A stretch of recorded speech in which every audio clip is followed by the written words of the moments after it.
No. Pineapples literally eat you from the inside. They do. Of course, that makes me wonder how you're going to deal with the carnivorous chimichanga that you're going to deal with at some point on the high road.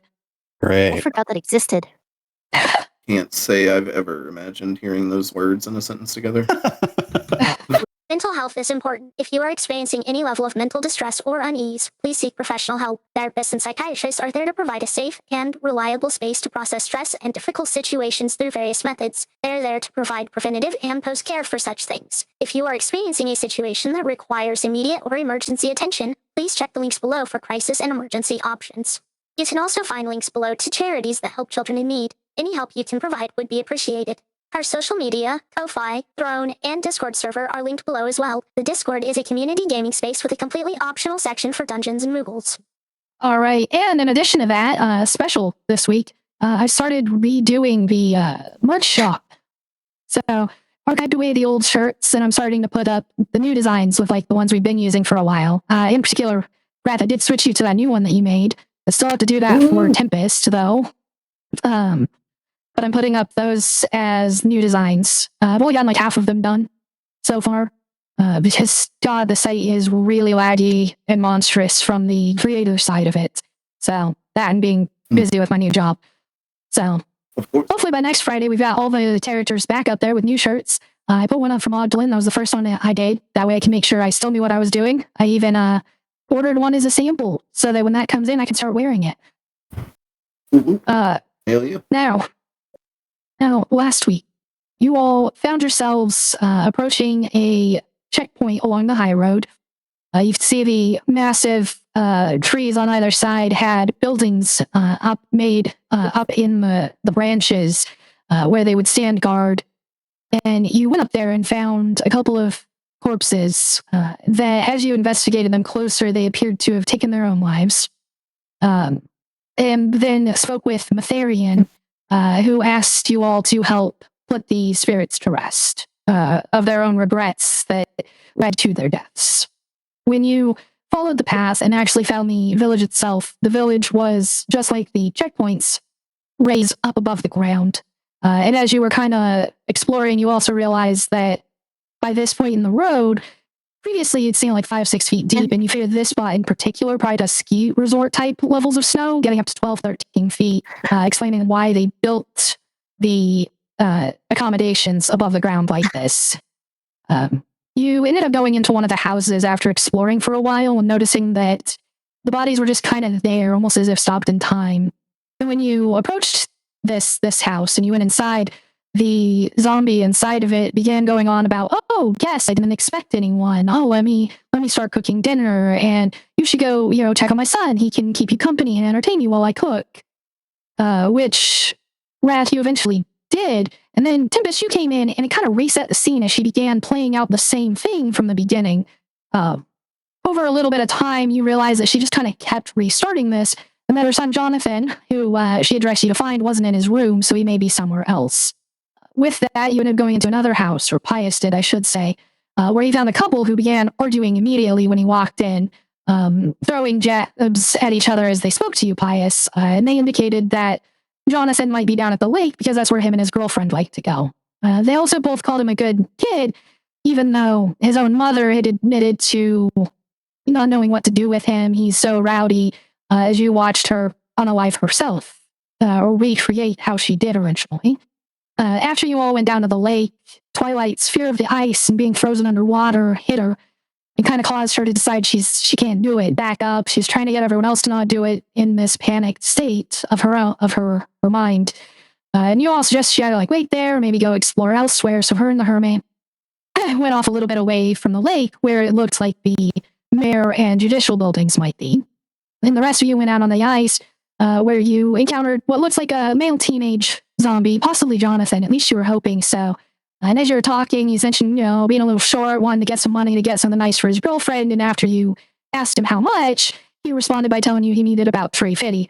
And that was when you realized that this wasn't actually a male teenage zombie and was a dinosaur, as the Loch Ness Monster has entered the game. Goddamn Loch Ness Monster. You eventually got him to kind of go away. and you watched as he went towards those judicial buildings and the mayor's office away from you. Pius, after that, and all of you noticing there was a purple glow down at the bottom of this lake, broke a hole open in the ice so he could dive down to it. And the two of you decided to start setting up and being ready for when he got back up. Figuring between the cold water and whatever may be down there, he'd likely need some type of assistance when he gets back. Twilight, you and the hermit began investigating one of the abandoned buildings and found that it was kind of like a general judicial building. There was a front desk reception area. There were kind of side rooms where they do some judicial business. There were courtrooms potentially on one side of the building, but you haven't gone over there to explore and verify. And you left off and just walked into a storage room with the hermit at this point. We will start with Pius, though, since we have 3 distinct groups at the moment. Pius, you've reached the bottom and you've been swimming towards it as you're going down in the water, and your sensors kind of start to go off. That you've reached a temperature of sub-30 Fahrenheit, and that there is potential for gears and other parts of you to begin freezing over. All right, let's see. If only Sacred Flame was fire damage. Sacred Flame, I believe it's radiant, actually. No, I know. If only it was fire, though. Oh, I misheard you. I would choose to fail the dex save. Warm myself up. No, continual flame doesn't create heat. Shit. I'm kind of cooked right now. Yeah, there's not really much I could do to keep myself warm. Then what options do you have to get out of the water? You're still quite a distance away from the purple glow at this moment. No, I'm not attuned to that. Damn it. I'm cooked. Damn it. I mean, you're not totally cooked. You can swim. It's just anything that can aid in that process would be helpful. Yeah. Actually, I'll use the +2 shield I have with my face on it as almost a paddle, so to speak. Yeah. Actually, I'm going to, because I'd imagine it has a handle on it. So I'm going to put one of my feet in the handle and kind of use it like someone would use diving flippers. Yeah, okay. All right. You are misbalanced in how much pressure you're going to get from, one leg to the other doing this. But that is definitely a way to get extra pressure. So go ahead and give me a disadvantage athletics check. Okay. Highroad dice looking for a rolls. DC 12. I'll find a way to fail it. Strength is what you're good at. Come on, you got this. Ooh, almost didn't. Let's take that dice That's cover a off and show 13. them dice rolls. That's a 13. All right. So it takes time. As you're doing it, you are pushing your way out. Your sensors are going off more and more and more as it comes closer to a critical problem. You do feel like your knees and elbows in particular, because they're kind of the most open to heat changes on your body, kind of start to become sluggish as they frost over. And you get back up to where that hole was in the ice that Raph and Tempest have been keeping clear and ready for you, just as you feel your right arm stop functioning. But you're able to grab the edge of it with your left arm. And Raph, Tempest, you see that arm come out and just grip it, and you can see a slight frost down that part of his arm. There he is. I rush over to grab him. A little help, please. Yeah, I'm also rushing over to grab. Yeah, with all 3 of you working to make it happen, you can get him out. I want you to make a dexterity check. Just raw dexterity to see if you can keep your foot gripped on the shield, though. Oh, I'm not good at those. Never Only a mind. DC 10 because you've had it there. So 20. 20. All right, that is more than good enough. You're able to kind of keep your foot turned so that when it kind of bounces off the edge a little, you don't lose it climbing out. And the 2 of you see that he's attached it to his foot like a really strange metal flipper. Is your foot okay? Yes. Are you okay? Engineering. It's cold down there. Sorry. Went a little overboard with that. It's not exactly warm up here. Yeah, you can see he's frosted over, and his right arm in particular, around the elbow, has just got like a chunk of ice over it currently. If you were human, you would assume frostbite would have already set in. Or So if We you just were should get back him up to the a moving. little. shoreline. Oh, Well, what are you gonna do? try and thaw him a little bit at least. Just don't melt the ice under us. Right, back up. Oh, yeah, I didn't think about that. That's a good call. Yeah, let's go to the shoreline. Okay. Come on, Bias. Thank you. Take your arm that's limp and like put it over my shoulder. Try and help you walk.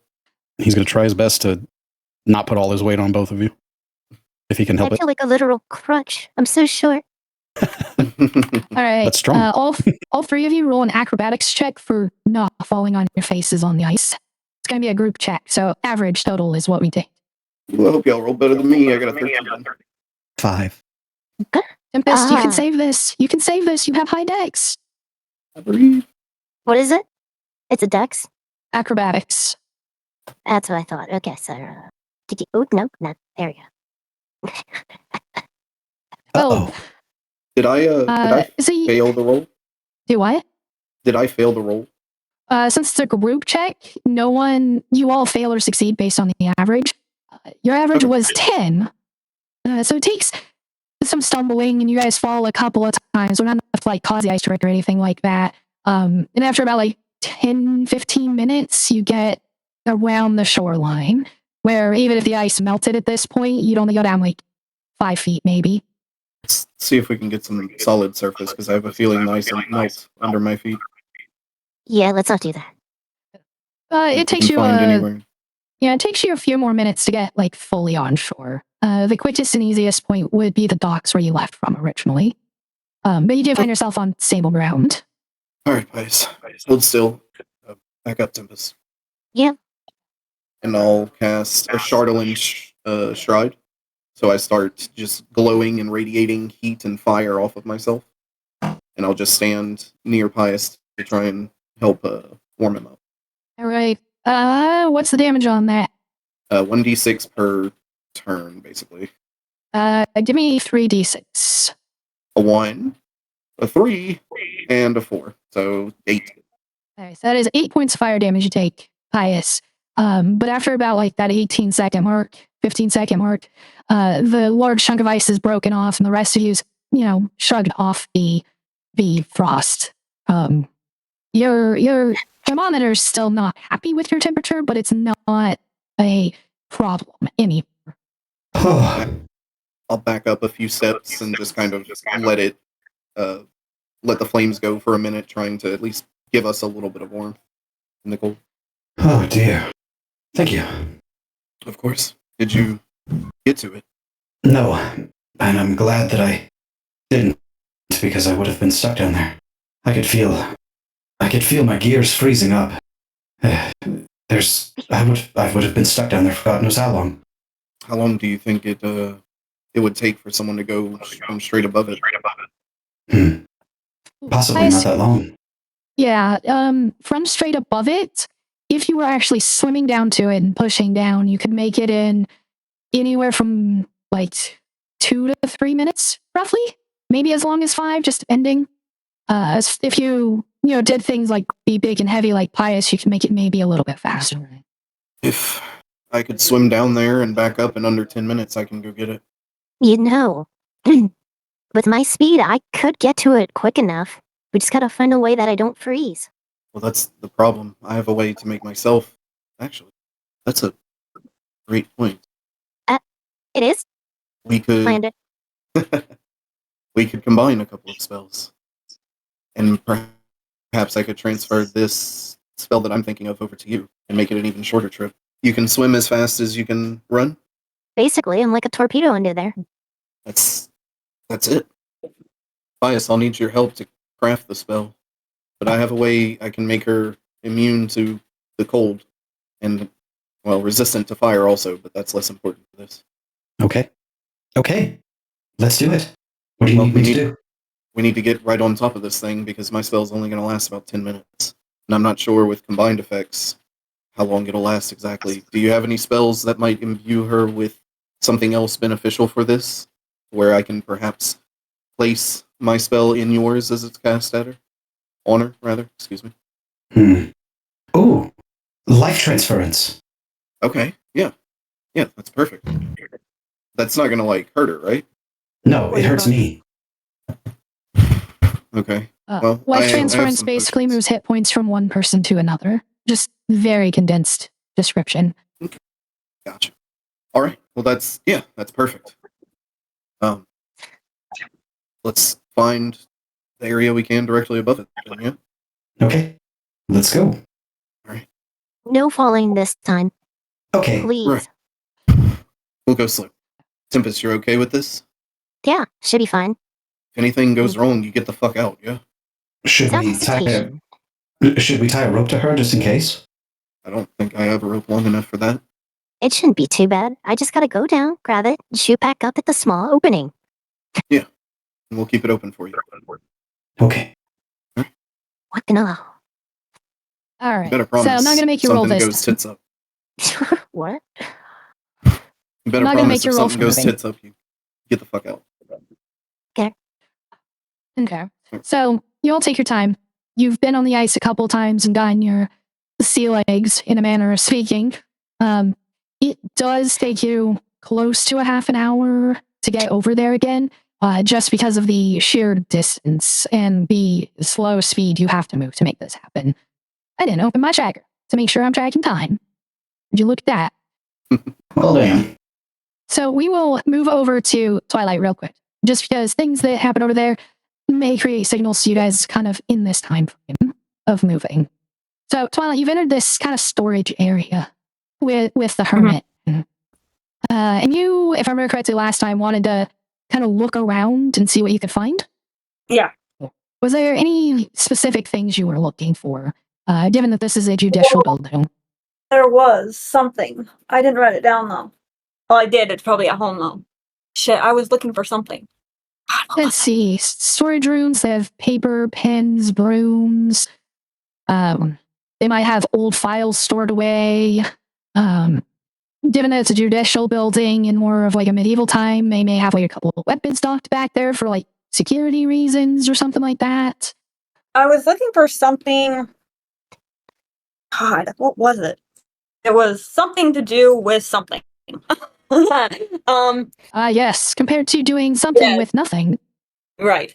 I think I was looking for like blueprints or like any information regarding. Anyway, it's hurting my brain. Let's just say I weapons. think I remember what you were looking for. I think I remember what you were looking for. You were looking for documents about the different parts of town, what each area was used for. You were looking to get a lay of the land, so to speak. It was the documents on the zombies. That's what it was. Okay, we can go with that. We can go to documents about the people themselves, see if there's personal information that may explain some of what happened. Give me an investigation with advantage. Seeing as the hermit is helping you. Oops. Nice channel, but we can take it. 14? You should have a bonus to investigation then. What's your bonus? Let's see. See, my timer on my phone, it like every time when I'm not in my character sheet, it timers me out, so I have to go back into it. That's no fun. No. Let me see if I can get it pulled up faster. +4, so it's actually. That would be an 18. You get to roll one more time though. Make sure it's in Highroad this time though.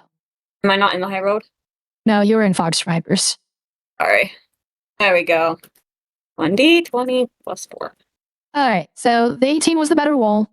In this particular area, you don't find a lot in terms of explaining what happened to the village. You do find where they have a bunch of the old files stored away, though, from previous, including, birth records, death records, new people hired to work the judicial building, the legal system, the people who worked the checkpoints, and the most recent document in it indicates that there was a severe problem with the guards being overcome with a sadness that caused them to stop doing their job and causing them to have to find someone else in town who was willing to step up as guard. This does let you know that they were keeping track of that to some degree within the files, but this is likely not the place to find the files that would be helpful. Right. Well, I guess with that being said, maybe I'll just look for weapons. But wait, you got death records, so I don't know if that's really irrelevant right now. Maybe I'll just do the weapon thing. your curiosity about the death records, you can't quite put that to the side, especially with your own fear of being frozen under the ice still fresh in your mind. And you kind of take a look through some of the more recent ones, and you find one about one of the fishermen. When he'd come back from his ice fishing expedition one day, his arm had grown nearly 10 times in size and looked like it was coated in bark. One of his eyes seemingly had been replaced by obsidian, and his heart gave out as he was trying to tell people what happened. No one really knows why, but something happened that just changed him, and it caused his death. This was at the pond? Yeah, at the lake. She's really hesitant, but she's like, maybe we should go back and check on the others because of what this describes. And everybody's at the lake right now. I don't want to go. Kind of like nods, agreeing that might be a good idea. All right, let's go. Okay. So, by the time you get back over to the beach, everyone else is already kind of left. You can see them out on the ice right now. They haven't gotten all the way over to the center. They're maybe a quarter of the way there, but they're far enough you're not. You know they wouldn't be able to hear what you actually said, but if you were screaming, they'd likely hear your voice, even if they don't know what you're saying. I don't have a telecommunicate, do I? You do have a sending stone. You do have the sending stone that you could use to call out to them. Okay. Everyone looks okay at the moment, though. But with her being so terrified and everything of the ice and stuff, she's just gonna, do it anyway. Like, she's gonna hey guys, push through to go out. Okay, give me a wisdom save again. Me? Yep. Go ahead and give me a wisdom save to push through. You have a plus 10.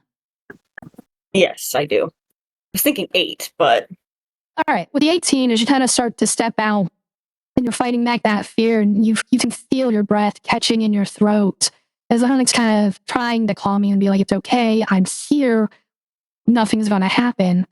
You realize that you could fly, and that may alleviate some of this pressure on your mind. Because if you're in the air, you won't be underwater. Yeah. I mean, is that what the hermit's kind of telling me to do? Because she's kind of like beside herself. She doesn't know what to do because that's the thought you have. Okay. Well, then I guess that would be more like Star. Hey, you can fly, dipshit. Oh yeah, I can. Let's do that. It doesn't completely make the fear go away, but it does calm Twilight enough to be able to head out there. Right. And the hermit, let's see. So he has a freaking +10 to everything, so he follows behind with the grace of a professional ice skater. As the two of you make it out towards the center. All of you meet up when you're about 3/4 of the way to the center, though. Raph, Pius, Tempest, the two of you, because you are looking around trying to be aware of your surroundings, you do see her approaching, just maybe like a minute before she actually gets to you. Oh, good. Twilight found her way. Oh, thankfully. And this far. Whenever she arrives. Twilight, are you okay? No, not really. You guys really need to get off the ice. I found a death record here, and it would just be nice if you guys just got off the ice so we can kind of talk about what we need to do here. Well, we think I love what happens next. I think there's a torment fragment beneath the ice. We're trying to retrieve it. Leave it there. Twilight, we can't do that. We've been hired to make the Highroad safe, and this is off the Highroad. Right, We've been doing this for so long. I know. You don't have to do anything you don't want to do, but... And if that's the case, me, Raph, and Tempest can handle this. We'll be okay. Well... With you around, it would be even safer, though. You are welcome to stay as well. Tempest has promised that if anything goes wrong, she comes back up immediately. You mean you're going to have her send down to the ice? No, it will probably... Wouldn't it be more logical? You ruined the surprise. Wouldn't it be more logical if I did it, because I can turn into animals? Yes. That feels like a very tall ask of you, Twilight. And I'm totally okay with doing this. Octo was scarier. Okay, alright. Nice. Come on. Give me an insight check. Okay. 19. So, as you're processing all of this together, you're already planning to merge magical abilities and particular spells right now. But you're the one that experienced feeling the magical luck of the halflings. And after she just brought it up, you know that wild shaping is magical in nature. That's an ability that could potentially be shared. Well, actually, I've just had a brain blast. Wow. Remember when we shared magic, and Yes. I acquired Twilight's luck. Maybe we could acquire her animalistic side, the wild shape. I'm not sure how that will help too much, but if anything goes wrong, that could come in handy. I mean, it's a hell of an idea because You never know. I mean, you guys could be a polar bear.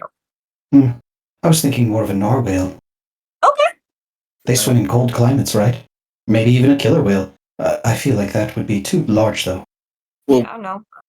I feel Well, like, penguin. don't get me wrong, it's a great idea, but I feel like she's more lethal as herself, no? True. It's just a thought. If things go hairy. Well, the luck They could usually definitely do. come in handy. Yes. I like that. If you wouldn't mind lending Is your there- energy to this spell, Twilight. On worst case scenario, do we have anything for breathing longer underwater? Did we think about that? Yes. I'm sorry. I have that gun. I thought you could. Oh, we do have the blowgun, yes. I thought you could Yes. hold your breath for a pretty long amount of time, though. We're not gonna have her hold her breath. I got the gun. I mean, 45 seconds tops is all I need down there, but what if it takes longer than a few minutes? You never know. You're not wrong, and yeah, Twilight has the blowgun. Are you able to use it right now, Twilight? Oh, yeah. Would you mind casting that real quick? Yes. Let me double check if that requires Attunement. attunement. Because I Right. don't remember if I'm it al- actually does. I think I am already attuned to it though. No, you're not. I just looked at your attuned just because if you were, that would answer the question. Oh. Aha! One of the things that ended up getting deleted from your character sheet on accident. Oh, no. Was it? No, Mariner's was armor. Yep. God, do any of us remember the name of the magic item? No, It was like a didn't it off my dark sheet when she took blowgun. it. It was a blowgun. Yeah. Problem is, it's a magical property I gotta search by. Okay. Blowgun. I know it wasn't a terribly high rarity, so we're putting uncommon or rare because it's definitely not common. Warning, or slaying, gustling, hellfire, lichen, marked oceanic blowgun. I'm 90% sure that's what it is. Yeah, that's It's pretty gotta much be it. I think it Oh, come requires on, let it up attunement. for me. Yep, requires attunement. See, it has to take an hour break to let her attune to it. Is that something we want to do real quick? Do you guys want me to attune, or you guys think that you guys can handle it? It's Water probably a breathing. safer option. Yeah, water breathing spell gives 8 hours underwater without breathing, so it's definitely the safest bet. Looks you dead in the eye. Do it. Okay. Well, let's get over the center, and you can do that there while we get through the ice. Water Okay. breathing's 24 hours, by the way. Oh, 24 hours. Shit. You remind me about that every time, and I forget every time. Oh, does it take 24 hours to attune? No, No. That's how long the spell lasts after you cast it. 10 people. Yep. Okay. So it's getting quite late as well. You can tell it's somewhere around like 9, 10 p.m. at least. You're pretty sure it's closer to 10 p.m. as she finishes attuning to the blowgun. All right, let's get this going. Right, it's late. Let's get it over with. Boots and cloaks stay here. I am not doing wet shoes. Aren't your And shoes what makes you go directly- fast? Oh, wait, I need those. Shit. Oh, well. We'll dry them out when you get back. From up directly above it too, as you're looking down, you can tell. I mean, it's a lake; it's got to be really deep. But from a direct view, this light looks insanely bright as the ice you're on top of, and out about 150 feet is just illuminated purple from it. Damn, this thing is bright. Yeah, it is. It might be too large to carry up. If that's the case, just come back and we'll come up with a different plan. That's Is fine. everyone ready? Gather around if everyone's ready. Ready. And I will take Tempest's hand in one hand, and I will put a hand on Twilight's shoulder, if you'll allow me. Everybody, There was everybody gather up. I know, that's what I was waiting on. Like, she's very hesitant. She's like, can't you just fly up to me? At the carpet. We just need to cast a quick spell, and then you can fly back up. Okay, alright. We'll look at Pius, stand opposite of me, if you don't mind. Yes, ready. Not ready for Alright. this. Pius, as he goes to cast light transference. His hand from the elbow down, or his arm, I guess, from the elbow to his hand goes transparent, and he reaches into his chest, and you can kind of see him tilt his head as if it hurts. And then he pulls out a string, like if you stuck your hand in spaghetti and just pulled it out. But it's like strands of life, and he holds it out to you, Wrath. Okay. Wrath will, still holding Tempest's hand, he'll use his other hand to reach forward, and he'll look at Tempest. Prepare your spell, if you don't mind, if you're going to be a part of this. Or not Tempest, I'm sorry, Twilight.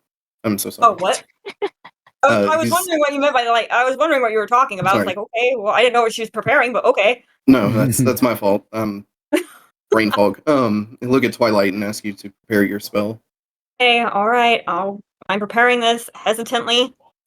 Okay. And he'll try to pull the energy from the two spells, and as he does so, he starts floating up into the air as if flying, and I'm going to use my divine spellcast for this long rest that I was hoping to use on something else, to try to pull their spells towards Tempest along with my Investiture of Ice spell, and focus all of it on Tempest through my connection holding her hand. Okay. Twilight, you don't have to prepare a specific spell for this, but there's a spell you wanted to use time and time again that would be useful since you're giving the benefits of it to someone else. Absorb elements for cold, specifically. An extra layer on the other spell. Do I have that one? I thought I took that one off. Oh shit. I guess you might the have. irony. It's so hard to update your spell list all the time because you do change it regularly. I kind of forget. Yeah. Yep, and I took it off because I wasn't using it. The irony. The irony. I pulled that spell out of her regardless. Do I have a plot point? Hold on. I got so frustrated because I couldn't use it. I'm going to use my one plot point. I'm going to use my one plot point to make you think about that spell as I'm summoning the energy from you. Okay. The essence plot of point, you have absorb elements temporarily prepared. All right. Yay! We're going to see how this works. I need everyone to give me an Arcana check. Wrath, you have advantage, and we're comparing Wrath's roll to the average of everybody else's roll. Even with advantage, an 18. 18 is good, though. It's good, but it's not as good as it could be. 17. Okay. Tim's got 5. Whatever. In Twilight, you have a +4. And a 21. Boom! All right, that brings the average to a 14 versus the 18. And because of the way they're setting the DC, Wrath, you're the one that has to beat it. You guys broke 30 with the total. So, you broke the DC, Wrath. You successfully wove the magic together. Yes! Just so you know what it does, Investiture of Ice lasts for 10 minutes until the spell ends. Ice has begun to rim Tempest's body. It is practically growing out of her. You are immune to cold and have resistance to fire. You can move across difficult terrain created by ice or snow without spending any extra movement. The ground around you is in a 10-foot radius is icy and difficult terrain for creatures other than you. The radius moves with you. You can use your action to create a 15-foot cone of freezing wind extending from your outstretched hands in a direction you choose. Each creature in the cone must make a con save or take 46 cold damage, half on failed, or half on succeeded, excuse me. And anyone that fails this, their speed is halved until the start of your next turn. All right, so the effects with the 3 spells woven together. Basically, take what that last one was, except you, instead of taking no damage or the normal damage, you recover health equal to half the cold damage you would have taken. In addition to that, all of your attacks for the duration will also deal an additional 1d8 cold damage, and you will recover health equal to that cold damage does. Damn. And as Wrath hovers back down, trying not to waste any time because he knows this is limited, he's going to, as he hovers back down, his clawed draconic fingertip kind of runs along the back of one of your horns, and he puts it on the side of your cheek, pulls you in for a kiss, and says, come back to me. Hopefully. And I jump in after preparing the speeds, you know. Hopefully, clicks her boots. You see the ring on her hand light up, and she bursts into black flower petals as she enters the water. With barely a splash. Tempest, you were moving at nearly 3 times a normal person's speed. So you make it down to the bottom in approximately 1 to 1.5 minutes. And when you get down there and you can clearly see what's in front of you, you are looking at a monolith. This purple crystal is slightly taller than you are, and it's about as wide around as pipes. And I need you to make a wisdom save. It is a DC 19, or no, 21 this time. Jesus Christ, Meanwhile- okay. Meanwhile, Pius is up top, kind of looking at the hole and looking back at Wrath repeatedly. Raph is You just- are engaged. It's not to that point yet. I knew it. Oh, sorry. 27. You power through, and a memory from back when you were at that goblin village, way, way, way back, and you had wandered off into the forest. You remember that you had encountered a monolith like this before. And you remember what you could see reflected in the crystal at that time. You had seen a hulking figure that looks like the silhouette of Pius with tentacles wavering off of the body, something you've seen many times since, and you've come to understand is your patron, the amygdala. And that is a form that your patron can take as such. And you remember it reaching out to you, Tempest, and offering you its power at that time. You would accept it, but because of the effects of the madness, it was suppressed within your mind until this moment. That you had accepted its power that far back before it actually manifested. Okay. This time, as that memory kind of finishes playing, you see reflected in the surface this time a tiefling woman, much clearer than you've seen before, but you know this is the same tiefling that's been coming to you in your meditation and your dreams. You see clearly now the air of the Maluviette, and she's extending a hand out to you from the other side of this crystal. I got time. And she actually reaches out. As your hand makes She contact forgot. with it, as your hand makes contact with the crystal, you find yourself standing in the void, face to face with the air. Everyone back up top, you see the light just blindingly burst out, enveloping this entire area. You can see it as the entire lake begins to glow before you're encased in the purple light itself, blinding you momentarily. And even though you know this is related to the torment fragments, for some reason you don't feel the madness wash over you in this moment. And you can see Tempest and this other tiefling standing face to face. You have no bodies, and any effort you make to move, speak, or anything else fails. But you are viewing the scene that is unfolding. My stranger! Hello, Tempest. I didn't think I'd get the chance to meet you in person. At this point, I was starting to think that it was never going to happen. Well, miracles happen, as they say.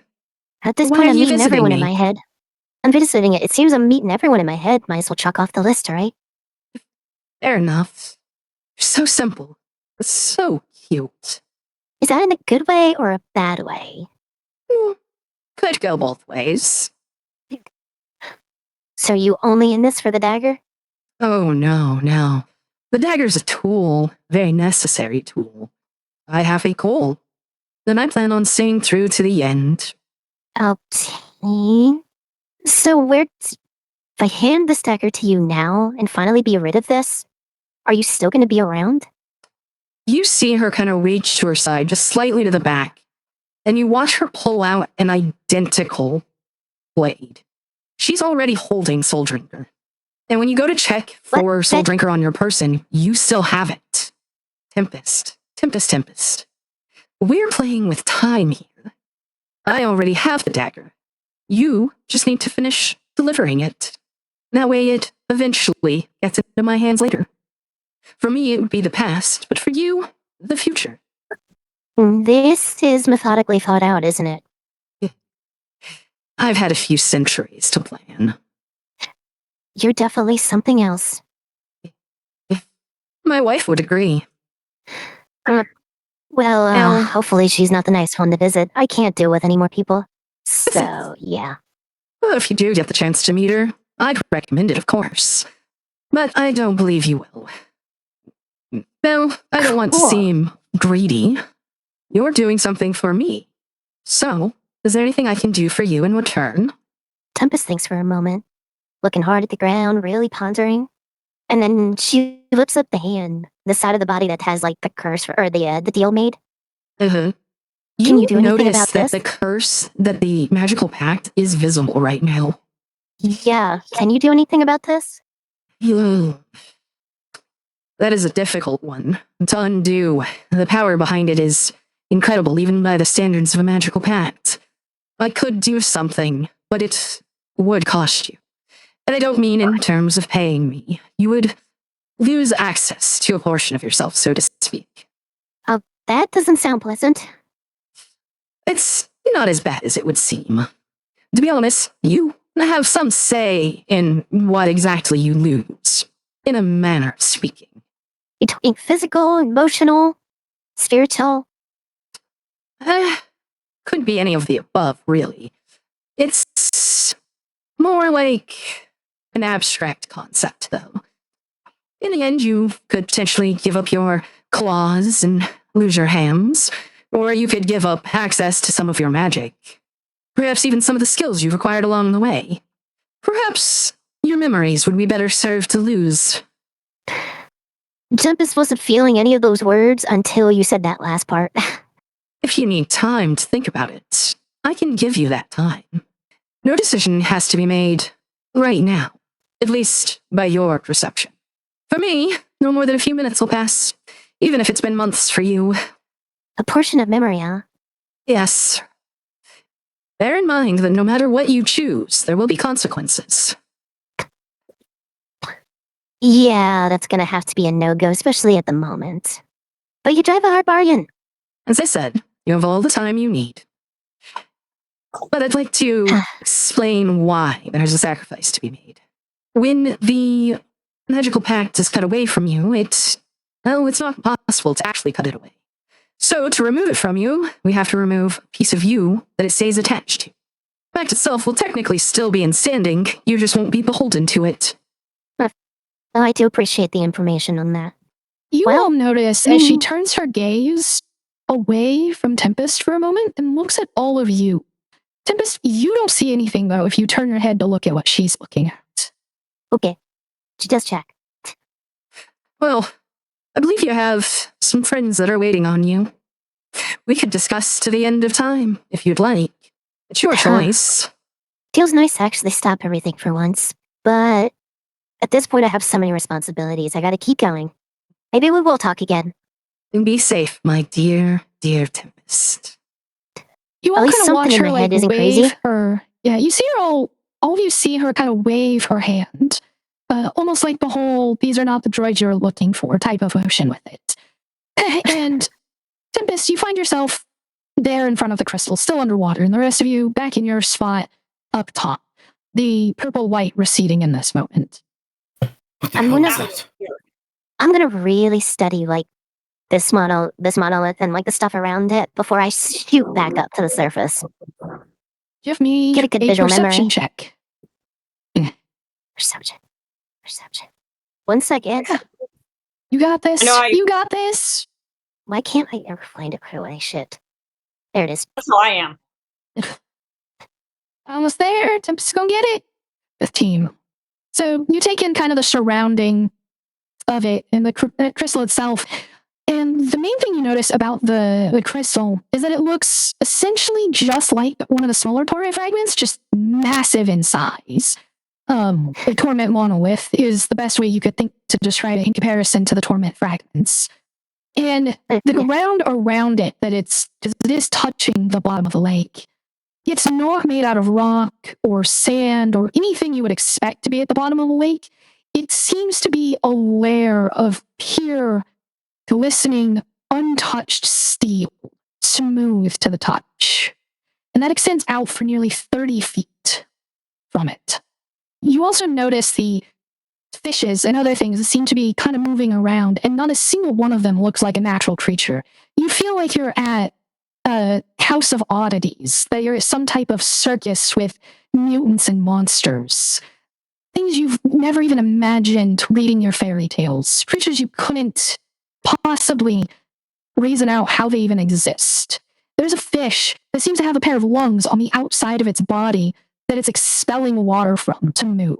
and then it sucks in water from the other side, as if these lungs act as gills and propulsion simultaneously.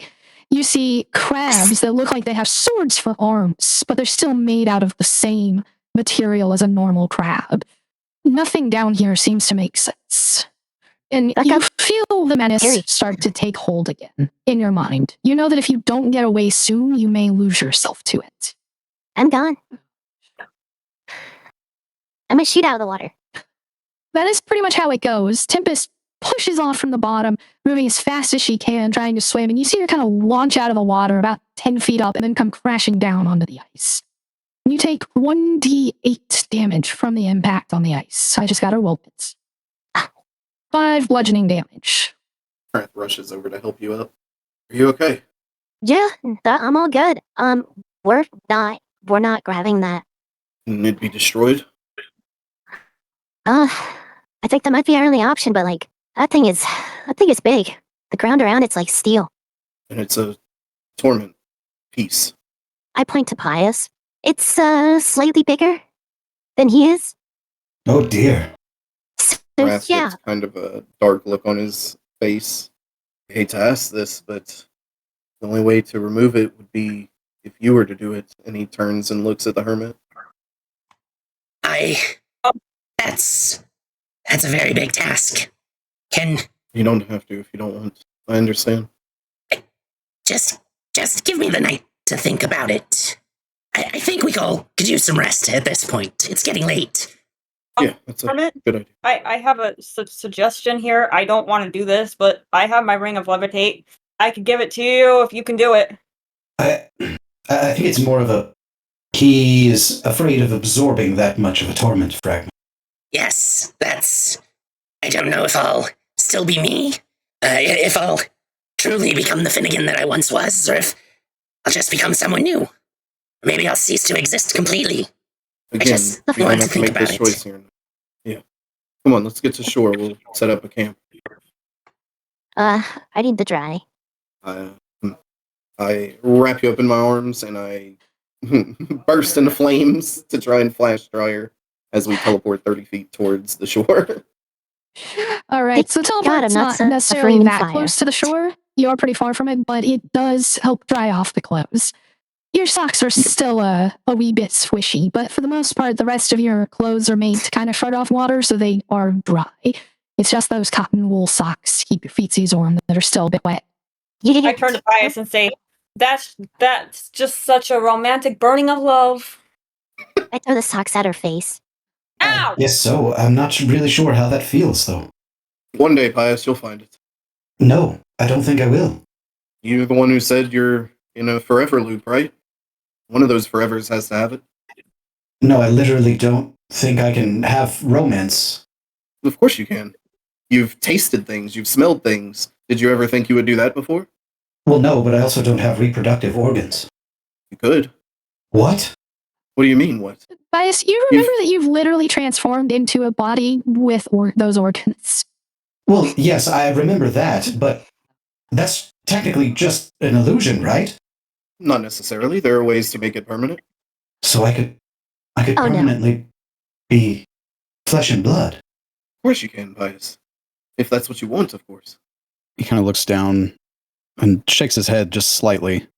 I'm not sure. Well, no one's saying you have to make the decision now, my friend. Well, no, but I don't know. I never really thought about it. Well, something to think about now. As much as you want.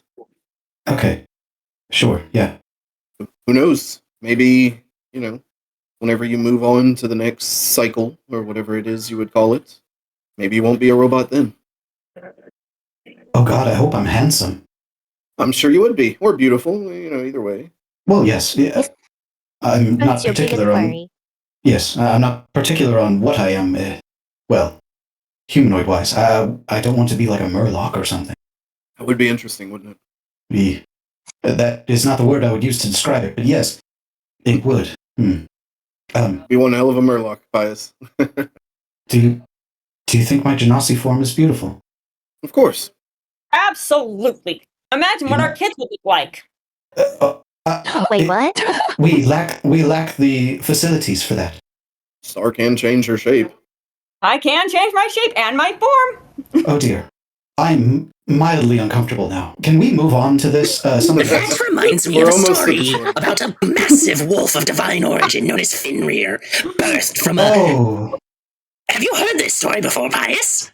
No, but look at the time. I should go into sentry mode. I'm going to go this way. He just walks off in a random fucking direction. So as you all kind of head back to shore, the hermit absolutely, Twilight tells you the story of Fenrir and his mother Loki, who changed from man to woman to breed with a non-human entity to birth Fenrir, demigod of sorts in Norse faith. If we use some terminology that's not necessarily present within Norse faith. But you're all able to get back to shore, and you'd say it's somewhere between like 10 and 10:30 currently. It's getting a bit cloudy, so you're not completely sure. Tempest, y'all here? Now I hear you. Okay. Did y'all lose me for a moment? Yeah, I think everyone lost everyone for a moment. That was weird. Yeah, my OBS just had to like completely reconnect. Yeah, the whole World Wide Web apparently took a shit once. Anyways, you're all traveling back. Did you catch the part about me describing the story of Fenrir? Kind of, and then it cut out. Sorry, if you really want to know the story of Fenrir and Loki, just look it up. It's an interesting one to say the least. Okay, a lot of Norse faith there really is. But yeah, That's Hermit the tells absolute Twilight least. all about it. While you head back, it's about like 10 to 10:30 when you get back to shore. Let's go ahead and set up camp. A good fire will keep us all warm. I might just jump in it. Don't do that. Okay. Thanks. I'll get the fire going. Somebody grab some food out of Captain's kitchen. Would you like me to paint the dinner, or would you rather have me paint the fire? I'll do the cooking. I'm already rummaging through the kitchen. You better hurry. Oh, Pius is back. Pius, help me gather some firewood. You got it. If you want to He's paint never some near food, anybody. that'll be good. Through the sending stone. Twilight, you are very aware. Like, this thought has popped in your head. Like, if you paint the food, it doesn't come from animals. Therefore, that meat is not actually, harming nature and animals. It's meat you consume without breaking your vegan diet in a really weird sense. Like, it is meat, but it isn't. You can take whether that counts as breaking your vegan lifestyle or not, but it's a thought that crosses your mind that it's not actually from any animal, person, or other creature because you painted it. Exactly. I'm going to paint it. You're going to paint all the meats? Yeah. So you got hams, you've got bacon, you've got sausage, you've got hamburger patties, you have steaks, pork chops, you have chicken breast, chicken wings, you have buffalo chicken wings on this table, all the meats. As Twilight, you can see, is clearly going to eat and enjoy meat for the first time since maybe she was a little kid. Sweet. So much meat. Warm your bellies. I have a feeling we'll need it. She does paint a little bit of a salad, though, just in case if she feels like it's just not up to her standard. You paint just a little bit of food off to the side? Just in case? Yeah, All right. Case. So it's about 10:30. You've gotten yourself settled. You've been able to make a campfire and everything. You're on the shore. You're off the lake. You've gotten food in your bellies. And you absolutely can go to bed at this time if you'd like. Or if there's anything kind of quick or small you'd like to do before bed, you can do that as well. There's not much to do right now. I'll take first watch. I don't trust this place. Before Pius runs off, Twilight's just gonna say, you know what, Pius, I'm so sorry. I didn't mean to make you feel uncomfortable. I feel really bad about it. No, it's fine. I just don't understand sex. Mm-hmm. Is this a deuce moment? Kind of just sharing some remembered feelings? No, this is me. I don't understand it. Well, I meant more like, would Deuce try to help illuminate with memories? No, he has. He has tried. Uh-huh. I'm a little confused as Pius speaks to no one, by the way. Mhm. Yeah. Oh, right. Where was I? Yes. I was Okay. apologizing, but I mean, if you want to understand sex, the hermit will tell you. I learned a lot about it. No, I know What happens? I just don't know. I don't get it. So you make your comment with about the hermit, expecting to get some type of rise out of him, but he's kind of wandered off away from everyone. Like he's in sight. You see him, but he's too far away to be part of the conversation. He's taking time to himself currently. So he does not catch your comment. Gaius, anything before the sleep? Or with the 2 hours you'll have before everyone wakes up? Nothing in particular. All right. How about Wrath? You said you're taking the first watch. What do you do for that first couple hours? Anything specific? He spends a lot of his time just sketching on his spell book on the parts that he hasn't like drawn or painted on yet. But mostly he's just keeping an eye out. All right. Tempest, how about you? I mean, I was just gonna go off to sleep. All right. Twilight, you major apologies. I just kind of talked to the non-existent person for a little bit. Yes, that's canon. That's what happened. And do you have anything last minute before you go to sleep yourself? I'm gonna run over to Tempest and just kind of just pick her brain a little bit on how we can actually. If she thinks that the levitation of the fragment would actually work. Yeah, Tempest. Just like Twilight is positing that with 5 rings of levitation, that's 5 minutes of levity, that it might be possible to get it to the surface without having to touch it. No, what do you think about that idea? Yeah, that sounds like an idea. Noises. Do you think that you can do it? Because I desperately don't want to do it. I mean, sleep on it. Yeah. Let me know. Passes back. Passes out. Passes out. Okay. So all you get yourselves off to the sleep. You get to use the sleep successfully for tonight. That's short rest. I don't think anyone really wants to. Probably doesn't need to roll any hit dice or anything though tonight. Nope. No. By the HP note worth it. Yep. So, for your warlock stuff, you get your warlock spell slots back at least if you. Actually, I don't think you've used them since the long rest finished, so I guess that doesn't really matter either. Yep, I'm good. Nope. So yeah, you wake up. You can feel the weight of everything still on you. You're tired, but it's kind of like getting up to go to your retail job. You're awake. You got your rest, but you got to go back to work now. Fuck! I gotta go back to work. God damn it!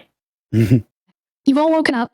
You've had a suggestion of the rings of levitation. There's also, of course, just the hermit going down there and absorbing this massive torment monolith.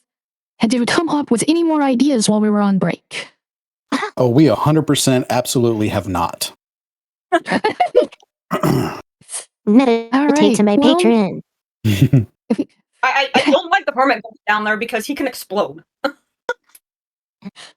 I love how the implication is that you guys can't explode.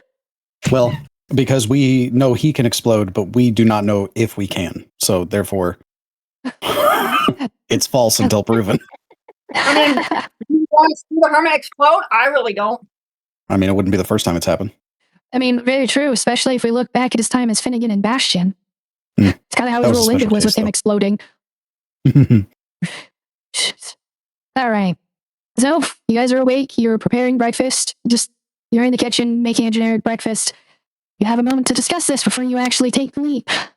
I'm not sure what else to do. We have to get back down to it before we can try anything. We can try to dislodge it and drag it through the water, but we don't have a way of protecting all of us from the cold. The only way that I see this is I have a way to protect myself from the cold. Because I have wild shape. That's true. Do you think you'd be able to go down there?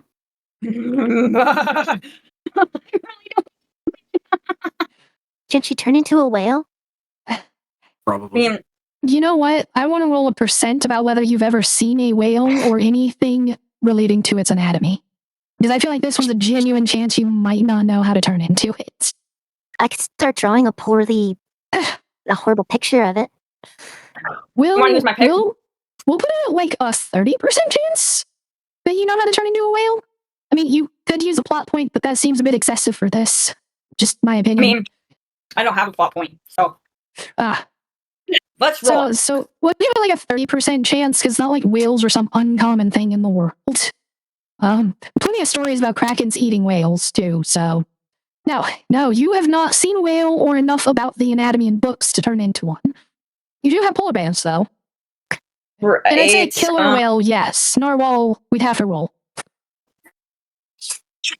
Did we roll for a narwhal and I don't know what the hell that is or what? It's like a dolphin unicorn in a really weird way. I mean, we'll give you another 30% chance on that. No, you also do not know how to turn into a narwhal. Who knows what that is? Not to say She you knows don't what know it is. about them, just not enough to transform. Right. I've never been in the ocean and I know more about the creatures out there. All right, so scratch that. So Do I not know what it is? There's always the option of waiting, too. Like, you know you have to deal with it before you leave, but that doesn't mean you have to deal with it right now. You know what? Oh. Let's go back to the tower. Maybe we can find some monologue or some Hold that thought, Twilight. There's supposed to be a dragon. Maybe he's chill? We could talk to him? It? Them? Them is probably the safest. Yeah, we definitely could. They did seem scarce in these parts, though. Where was it at again? You never got like an exact location. You just thought that it was in the area. And if I didn't say it at the time, then I'm saying it now. They have their own cave where they live. So, which side has the mountainous terrain? No, number one things. The closest mountain ridge and range that you see is hold on. You are on the north side currently, and it's kind of off to the east from here. It would be technically on the other side of the lake from the village. But you can go around the lake. You don't have to go over it. Well, the dragon's one option. Another is risking it with Finnegan. We don't have any ideas for how to get down. We could always investigate the town some more, see if, I don't know, see if we can lift the curse some other kind of way. You said there was something wrong with this lake whenever we were out there, Twilight. What was it? Me? Yes, you said there was something that happened, a death record. We needed to there's a death record. Apparently this fisherman was on the lake and he went, I guess he got caught down there, and then like moments later he died.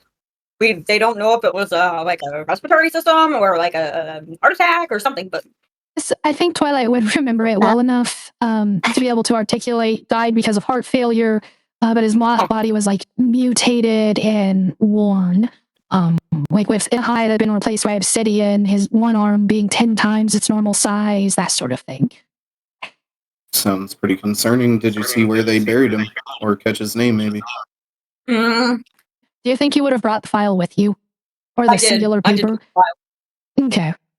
So you're able to take a look at it, and you know that the east side of the village is where they have the graveyard, which would also be where they'd probably keep more thorough records about the people buried there. So it'd kind of be like south of the lake. This is another lead we can follow if we want. Maybe he got infected by the crystal and brought it back to the village? Without a doubt. You should have seen some of the things I saw down there. Those creatures were kind of messed up. In what way? Mutated, like this person? In a sense. Literally, this crab, it was completely still organic, but its arms, they were like swords. It was kind of freaky. Edward Scissorhands. Sword hands. Shiv hands, more like it. Good movie.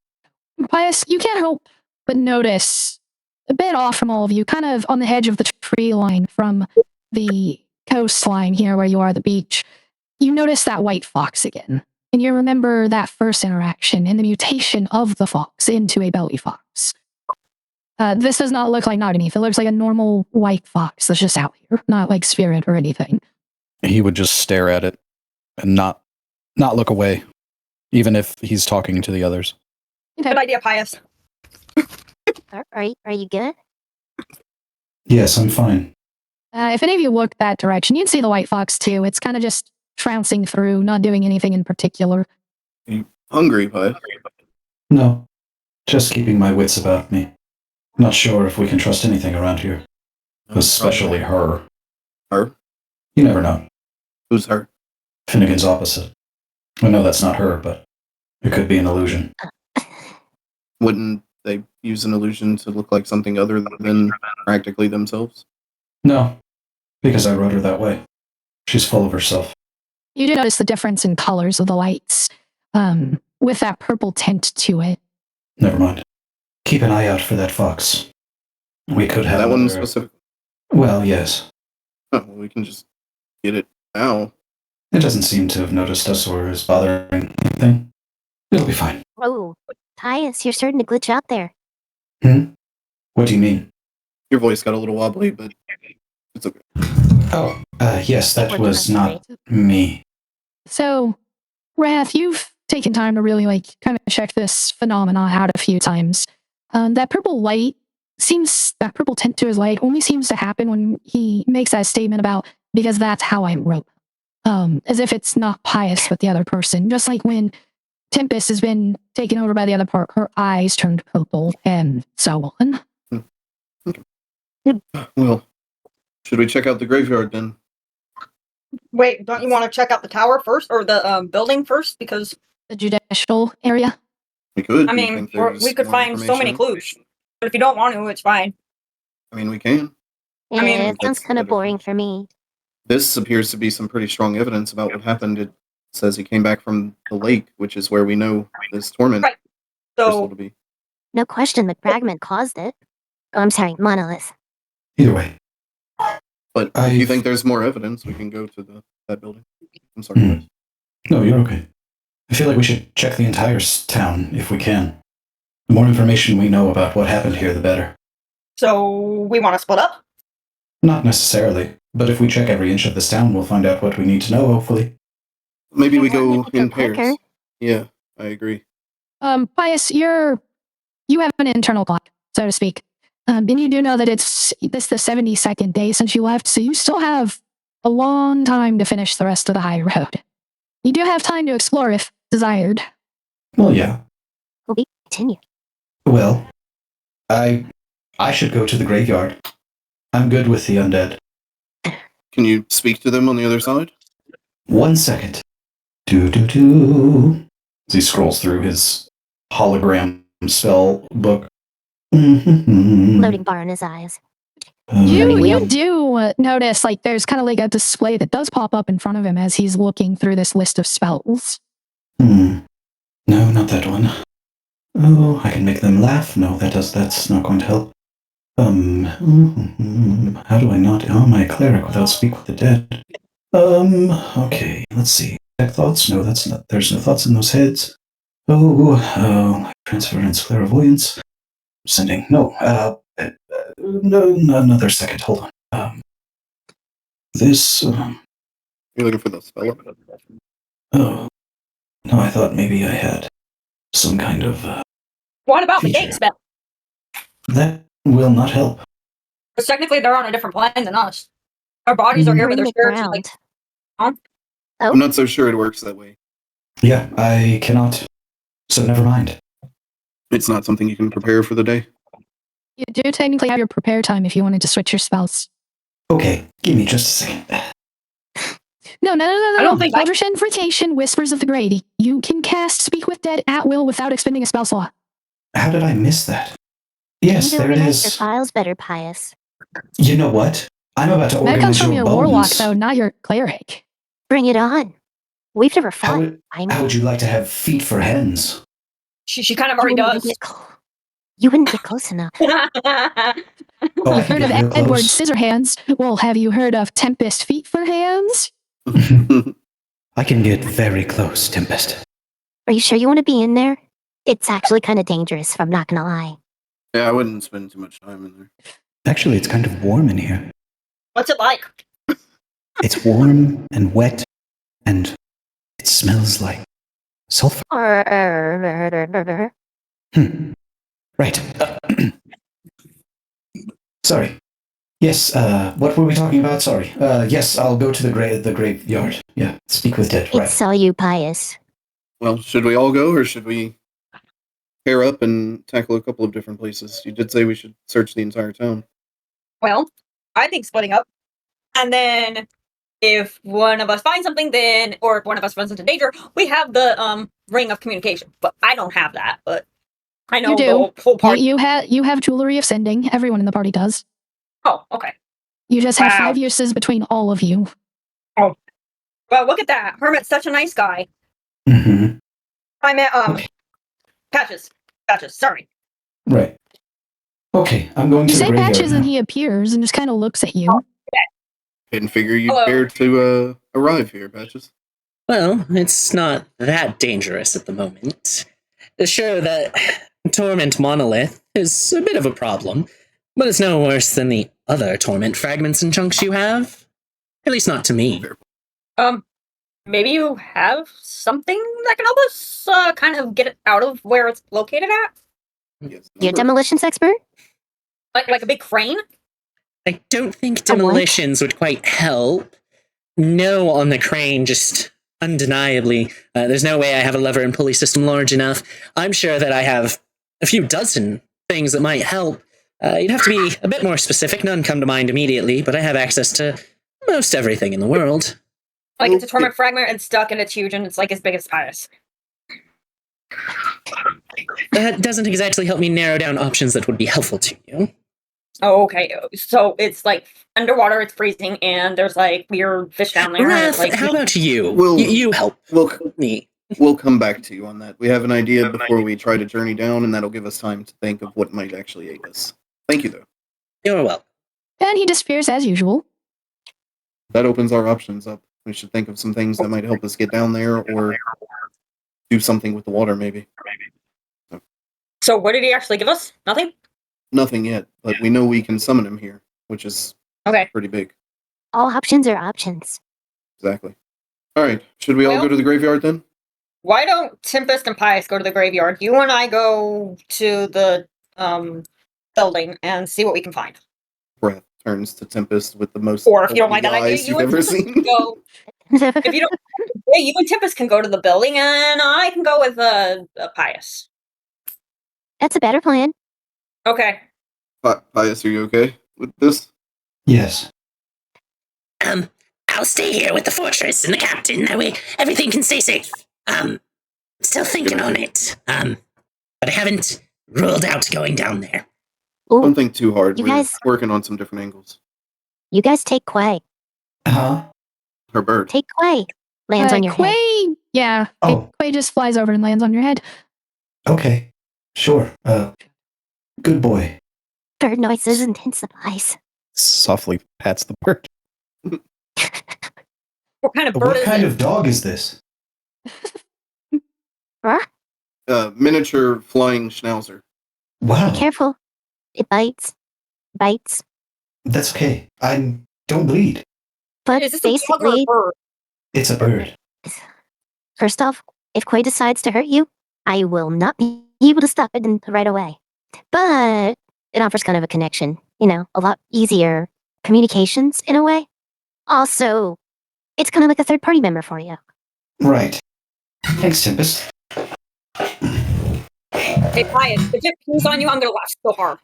Then I'm going to wipe it in your mouth. Yes. Yes. Go ahead, laugh. The second your jaw opens, you'll be tasting bird seeds and berries. Oh, speaking of berries, I have a good berry. Pius walks You want towards the graveyard. This is gonna be fun, guys. Don't forget to check in. Looking forward to our journey. Oh, don't worry, I will very much be checking in. All right. Alrighty. So Tempest and Wrath are going to the judicial building, and we got the graveyard for Pius and Tempest. Who should I start with? You What? guys choose. Wait, Tempest is coming with us? No, Tempest and Wrath to the judicial building. Twilight and Pius to the graveyard. Sorry, I said that Curious wrong. about that. Okay. I'm good. either way. Which Doesn't side matter. should we start with? Let's roll it to see who Wow. goes first. Go with them. All right. Let's roll chat. Chat roll. Do we even have anyone in chat? I'm in chat technically. Yes. Yeah, I Nope. think you and I are technically the only ones in chat right now, unless it's hiding viewers from me, which is possible. We're gonna do 1D100 then. Odds, Raft's group, and evens, Pius's group. No, the command, it's broken again. Oh, no. All right, I gotta get back to Discord. You want me to roll it? I'm almost done. There it is. 64. Yay! So that means we're gonna start with the graveyard. Ah, Ooh, spooky. So it takes you maybe like 20-ish minutes to get over there. 20, 30 minutes, just because you gotta find your way to it. And as you get over there, you notice that not only is there the graveyard, which isn't really fenced off or anything, but it's built on this hill, and its design is to help keep snow from piling up. So you can see the gravestones and kind of just a layer of snow, maybe a foot deep at its, deepest as far as the graveyard portion. But there are also a few other buildings, not just like the mortuary right there, but you do see 4 other buildings that each have these large signs kind of hanging from atop them. They're old and worn, and you can't see them from this distance as you're approaching the hill. Do we want to go check out the houses, or do we want to just continue with the graveyard? We'll go to the graveyard first. The dead aren't really going anywhere, so it won't take long. Okay. All right. So as you get closer and you actually get over there, those other 4 buildings aren't like super far away. It's kind of like a town square situation where they're all really close together. And you can see the other signs. One of them has like a hammer and an anvil on it. Another seems to have what looks like the outline of a suit of armor. Another seems to have like a ham next to a couple of blankets. And the last one has like a 2x4 being sawed. And of course, the mortuary itself is standing right there with the graveyard. You think we should look for the guy that's been in the lake? I think his name's Mark Zuckerberg. Yes, absolutely. His name was Mork Zuckerbog. There we go. That is oddly close to something else. Okay, yeah. Sure. Some of these are kind of worn down here. Yeah, they're not particularly in alphabetical order either. Let's see. Looking for an M. Is that an N or an M? I'm not sure. That's a W. Oh, yes, right. You have it set to M for many. You need to set it to W for one, though. That's first word, SpongeBob. Sorry, I couldn't help it. It takes you a while. There are a few hundred graves here, honestly. They chose a very large hill for it because it's supposed to be a graveyard over generations. So as you're searching through them, though, you eventually do find the name. And on the gravestone, there's nothing but the name etched. While you were searching, you saw a lot of those general types of things, gone but not forgotten, loving father and brother and son. But this one just has the name on it. Does that seem odd to you, Twilight? I mean, yes, but it could be it, because, I mean, what can you say about him? Well, yes, what a name. That sucks. His Okay. name could be odd, too. Right, well, let's no wake time him like up. the present. Yeah. Dig, dig, dig. Dig, dig, You just want me to, like, hold Earth, or, like, I don't know? No, I'm afraid you might damage the corpse. I'll dig it out. It's fine. Okay, you dig. All right. So, since we discussed previously about how long it takes to dig a grave, and this is very much a grave, and Pius knows how, are you going to follow proper protocol for this so that you can put it back properly, or are you just going to dig it up as fast as possible? I'm just going to dig it up. I feel like I should have some kind of like profession for digging graves. Yeah, you definitely know how. Oh yeah. So, yeah. I mean, I do efficiently, have I should say. Too. You have what? I do have my rings of levitate. I could use one. I don't think you can target the corpse and/or coffin that is buried 6 feet deep. No. Yeah, it's only 6 feet. It's fine. Okay. All right, so that is and going he proceeds to get on top and just dig like a dog would. Did we decide that you had a pop-out shovel? With the shovel, yeah. Yeah, okay. So that's going to be another few hours still, even on the faster side there from your knowledge and capacity. So we'll go back to the other side, because you guys went there and got that, and that was about like 5 hours by the time you finished digging it up. So, Wrath and Tempest, you get over there, and you can see that the ladder's already down from when Twilight kicked down for the Hermit, and you see those 3 buildings up there as well. You can also see the path the Hermit walked when he came over, so you do see those footprints in that trail.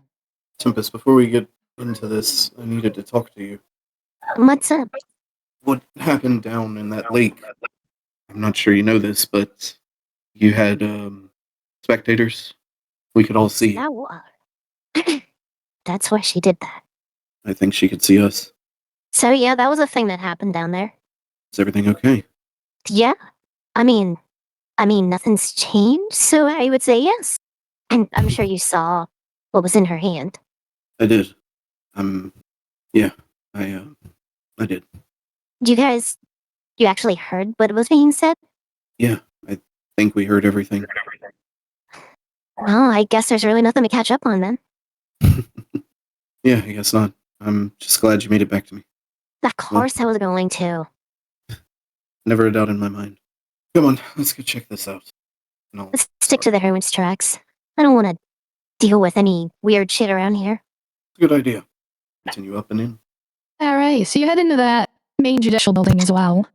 And when you walk in, you see that same kind of reception area off to the side.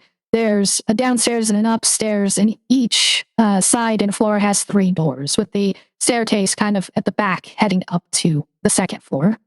Are there any corpses here? No, you do not see any corpses in this area. Well, that's a relief. At least we're not going to have to witness anyone's final moments. In a way, you're right. But hopefully it's not empty for a reason. I can't imagine people wanted to spend their last moments in life in a courtroom. You'd be surprised the kind of people you meet. I've met some pretty pompous people. I guess you're not wrong.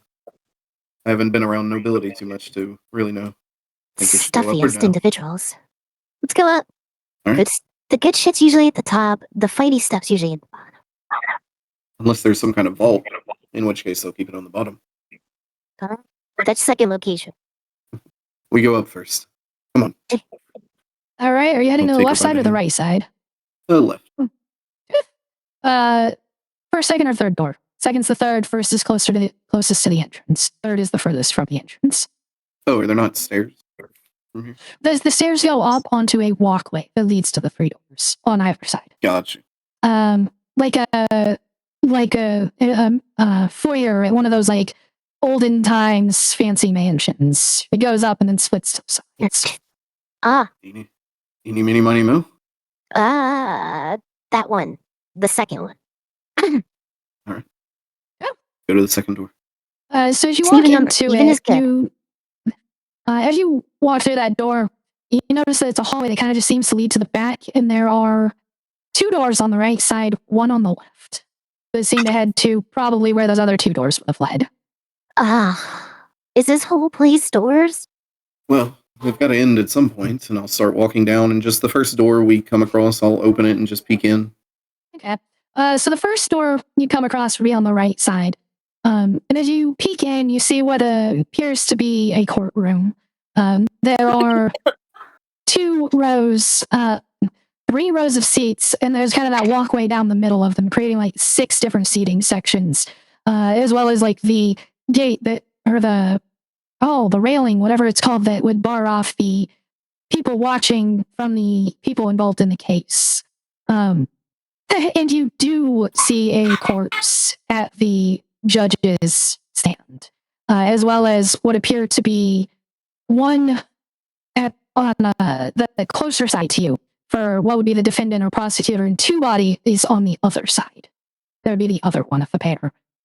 Well, you weren't wrong. Did we wager seeing what kind of case they were having? I mean, doesn't hurt. A This little is bit morbid helps, as right? fuck. I guess. It's just so morbid. Alright. You've seen it enough times, you've seen it always. It's something special. Yes. So think they you feel- want Feel it? Do you think they feel dying again? Never thought of that, actually. Me neither. And he'll step Probably best into... not to. He's already stepping in. Following you. So as you step in, you're in the area where like the people involved in the case would be. You're not on the I keep wanting to say spectators. That's not it. The witnesses, not witnesses, because that's a different thing in a case. God, I do not know the legal system well enough in this moment. You Jury are on the duty? side with the judge, prosecutor, and defendant. You're on that side of the courtroom as you walk in. And as the bodies kind of animate up, the judge notices the 2 of you and shouts at you to return to the seating for the people who are here to watch the trial. that course you're if up. you don't. We don't. Okay. So you head over there and you sit down, and the case seems to be starting at the beginning. The judge kind of detailing, this is why we're here. This, defendant, you're here to prove your, innocence. Prosecution, you're here to prove that this individual was caught out on the lake fishing without proper licensing. That seems to be what this entire case is about. And of course, it's boring. This is just legal jargon the entire way through. They don't really list too much in the way of names or information you consider particularly important, other than the fact that the defendant seems to be getting increasingly aggravated as this trial is unfolding. He was the one sitting by himself, and he was self-representing. While on the other side, there was an actual legal advisor, and the main person brought the case against him. As they're going on, eventually they get heated, and the judge has to, call order in the courtroom because they kind of break the mold and way that it's supposed to run. As the prosecution, the person that brought the case, not the legal advisor, begins to shout about a Mort Zuckerbog, who had been seen out there as well, and that his death was a direct result of him breaking their licensing codes. And that seems to be why they are so upset about this case at the moment. As you hear about how when he got back to port and the people there, as he climbed off the boat, were in shock, and there were people that were just vomiting from the sheer deformities of this body, and describing it. And the accusation being that he's been doing the same thing because the two of them were close. They were friends. They're known criminals, so to speak, because they regularly will go out without licensing. And as this trial continues, eventually the defendant becomes far too overwhelmed, and he stands up and flips the table, and he's screaming, "This isn't fair. I didn't do anything wrong. I came back on a boat. I didn't have any fish. I wasn't out there fishing. And how dare you drag my friend Mort's name through the mud?" And he lunges over to the prosecution, and he starts attacking them. And they push him away, and he kind of has this moment of realization, like, oh God, what did I just do? This is a punishable offense in front of a judge. And he begins to freak out and claw at his face, until finally you see him collapse, to which the other three in horror start trying to rush and back out, get away from what just happened, as if this madness that took him over could actually take them just because they were Hugh. They actually audibly express this concern, and as they're trying to get away, they're tripping and falling, and the judge, you see, end up impaling himself on a piece of loose wood. The way he went through looked like he had broken it originally, and that's what caused it to be there in the first place. The other three don't unalive themselves intentionally. Wow. And then the bodies just rest. Wrath is going to get up and That slowly was dramatic. Going to move slowly over to the accuser's table area. Is there anything left as far as paperwork? Most of the paper is old and worn beyond recognition. The little bits you can read off of it don't make sense because you don't have the full context. You do see something about purple crystal, though, noted on one of the pages. This must be how it spread. When they died, the ones around them became infected. Spread it further. They all started panicking. Yeah. In reality, there's really no one doing it, is there? I don't think so. Just wrong place, wrong time. Way wrong time. We might have missed our shot on this one. I'm sure there's something that can be done. Do you want to move on to the other two rooms? Yeah, let's make quick work of this. As we leave that room, we're going to use the first of 5 of our sending and send a message to Pius. Be careful, I think it's spread when they die. Is everything okay? Yes. Everything is perfectly fine, Wrath. So you're still on your way to the graveyard? No, I know. I was just fucking with Wrath. I just wanted to make sure that was understood. No, I thought we were digging it up. No, that is not enough time has passed. It's only been 45 minutes for them. You guys have 15 minutes till you get to the graveyard. Oh, okay. Duly noted, Wrath. We'll keep that in mind. Thank you. I knew he was fucking with me. Alright. Hee Wait, what? Click. I sent Pius a message, and his humor sensors decided to pick it up, apparently. He knows the right times. Well, let's continue on then. What's behind door number 2? I just swing this one open. So if you just go to the closer one again, it's going to be the one on the left side, which would have been door 1 from the original foyer. And as you open it, this is what appears to just be a much smaller. It seems to take up the whole space from the one end to the other. But it seems to be broken down in like smaller desks where they likely handled smaller issues within the legal system. As if they bring in someone, was accused of a crime or whatever, and it'd be like, pay this fine, or you just in a quick discussion with the DA, those sorts of things. So it looks like that type of office space. Wow, this looks boring. We'd have to go through the paperwork to find anything. Maybe we should continue on. Yeah, this could take a long time.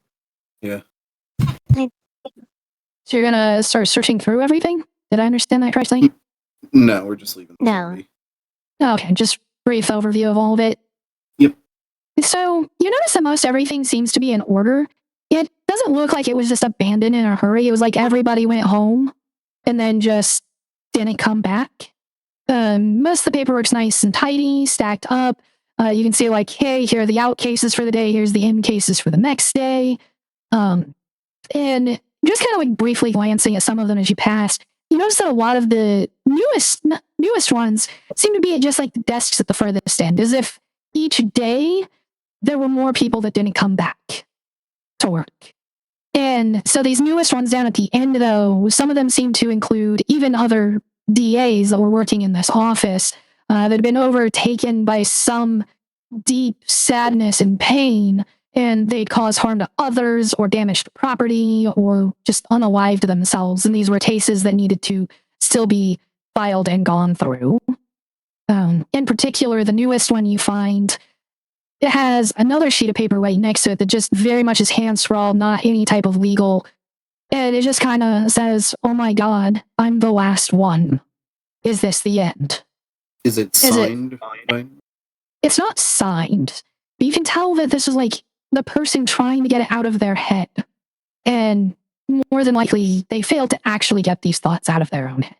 I'm going to flip through some of the ones just before it, looking for a signature, maybe that matches the handwriting. Yeah. You're able to find in the out pile. He's got a signature and like initials and multiple places on it. It's all legal paperwork. And see, I wrote this one real loose, so I don't have names. That's why I accepted Mork. Here for Mork. So as you look at the signature and make it out, it appears to be signed by a Volna Ineska. Does Volna Ineska mean anything to you, Twilight? Or Tempest? That really? Sure, it's got a weird echo. Yeah, a little bit. Well, let's see what else this place has to offer. Final door. So this far one at the end, as you open it and look, as you open it to look in, you kind of turn the handle and you notice that it's not actually properly attached, and whatever lock was supposed to be here simply isn't functioning because it's been broken. And you open it up and you can see that it's a kind of like light armory, likely for any of the security that worked here. Like they'd come in, they'd get their equipment for the day, and then they check it in at night. You even see like a little desk to the side that had a bunch of paperwork on it. Might be something of value in here. There is a hole in the wall, so the area is dim white, but you are having difficulty kind of seeing around everything. Things have been jumbled and pushed around. I'm going to summon the dancing lights. Boom, boom, boom. Gonna move them about the room as you get a better look with the light, you start to notice what appear to be body parts at various points. They may be attached to full bodies or not, you can't quite tell for the most part. You do notice that in one of the back corners, though, there is a body, and he actually has himself impaled to the wall with a greatsword, holding the handle. That's concerning. Wonder what this guy has to say. I'm going to unsheath my sword as we step into this one. What did he say? Okay, taking my sword out. You start to step into the room, and near instantly, well, you do see several bodies animating kind of pick up. And this scene doesn't seem to start before whatever madness took hold. It's right there in the middle. They are all screaming, yelling. You hear a cacophony of voices. at least 6 or 7 people in this room, and you can only really identify that one in the corner still currently, and one that managed to fully stand up. And it takes a moment to kind of figure out what they're all shouting about, but they all seem to be on about the same thing. I couldn't save them. I couldn't help. I couldn't stop the deaths. I'm so useless. This was my job to protect everybody. And you kind of see them go through motions and relive that moment they all took their lives. Like, you can't tell if it was simultaneously or not, because the cacophony just seems way too overlaid to have happened at the same time. I'm not sure I want to see any more of these. Tempest is grabbing your arm at this point. Come on, this isn't worth. No, I got no words. This is messed up. Yeah, let's get out of here. Maybe we'll have better luck downstairs. All right. So you have the hopefully I'm left and very right well. side downstairs, and then of course you still have the right side upstairs. Just go straight across to the left side on the down. Yep. All right. So you head downstairs over to the left side. Are you gonna go through the middle door again, or 1 or 3? Let's go right this time. Okay. Can't be wrong. Could be wrong. It's right. So as you walk into this room, or as you open the door, you notice that it's just a handful of like secretary desks in the room, and they all just have various papers on their desks. It's so neat and tidy, and you can also see like they have stamps, probably for approvals and such. From what you can see on the walls and what hasn't completely been melted or worn with age, there are a few things that have actually been framed and kept a little bit better. This seems to be the main licensing office for fishing and game. I think I said that backwards, but whatever. You do not see any bodies in this one, though. Okay. Maybe you got notes on it. Yeah, I was gonna look up this. Mark. Lord That's right. Lord Zuckerbog. There you go. See if he had how long maybe he's been fishing for. Let's turn this corner. Go ahead and one of you give me investigation with advantage. This is just to determine how long it takes. You can. Say that again. Investigation with advantage. Okay, I will post one of that shit. Oh god. I feel like Rash should roll that. If you want. Fuck it, what could go wrong? Yeah. Oh, nope. That's not correct. There we go. Hey, that's a nat 20 with the advantage. Let's go. All right, with the 21, it always takes you about like an hour or so to really get through the bulk of it and see what you were looking for. You don't find or notice Zuckerbog's name anywhere on any of the papers. You do find the defendant's name, though, from the trial you witnessed on one of the desks. Their paperwork was still being approved for a fishing license to head out there. And it looked like it had been waiting for 2 or 3 months even, because they've made some notes with later dates that far out, as if they were just running him around in the bureaucracy. What does that say? Mostly it was just about, has he paid his licensing fees? He's talked to so many different people. No individual seems to know the whole story. They're considering having a meeting with absolutely everyone in the department to make sure, like, okay, is his paperwork good or not? Because it started with him filing it only half completed. The rest of what you get in the room, though, it looks like it was only about 3 months worth of paperwork and backlog. So if they have anything later than that, it's probably in a more secure space. And all of this is really odd because Maluviette as a whole is not this organized with this much departmental breakdown. If fishing and hunting licenses aren't really a thing in the world, you mostly know about them because of the real world counterparts.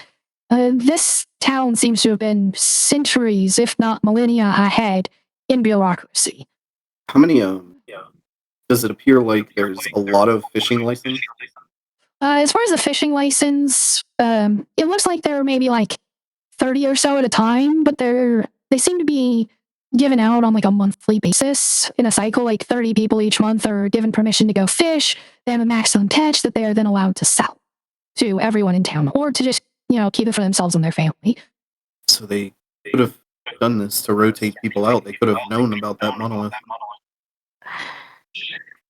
Possibly. Right. They were literally surviving off of this lake. Well, there's also Oh, there are the plenty of hunting forests around licenses us. too. There's Oh. game to be had outside of the lake, but do you think that where this torment crystal sits, perhaps it was something else at one point? That is a possibility. Maybe whatever power it had before wasn't corrupting this land, and only did so after the energy perhaps drew the torment energy in. Yeah, I guess. Otherwise, why Honestly, would you this build is. the? No, This go is what on. I was just saying. Why would you build a village next to a lake that glows purple all the time like that? Purple's a pretty color. Well, it looks good on you, but I feel like people Yeah, would have a little more I feel like people would have a As- little more common sense, though. True. Though we've seen a lack thereof probably on this road too many times. You know, you're not wrong. Honestly, this is all making me think that talking to the dragon could be kind of beneficial. If it's been around Awesome. a while, it might have actually seen a lot and have a lot of knowledge. That's true. Take some insight. Yeah, could definitely know what was here possibly before this village. Smart thinking. Well, that's where I'm leaning. I think Um, most of what we're going to find left here is a bunch of the same. It all points back to the incident with Mork. Maybe we should just head to the graveyard. yeah, let's go reconnect with the others. I'd rather not witness any more scenes here. Yeah, I'm with you on that. All We'll right. take her hand. Come on. So When you along. as the two of you head back into the foyer, you see Twilight coming into the building. Hey, you guys! I thought of a way to get that crystal out of the lake. Oh, what's your idea? Where's Pies? Teleportation circle. But look at all this bureaucracy. Like they gotta have one. There's a dragon too. Someone made a teleportation circle somewhere. So if we get a spell scroll for it, then we can teleport it somewhere else. Yes.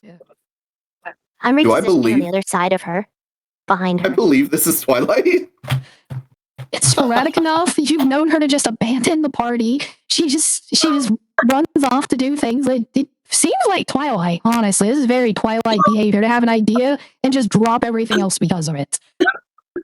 That is Okay. so her. So conveniently spot on. It really is. Yeah, I wish I would have thought that. Yeah, I even tried to call Patches, but I'm short. I don't have enough money for it, you guys. I need about 350 to get the scroll. Tight to the neck.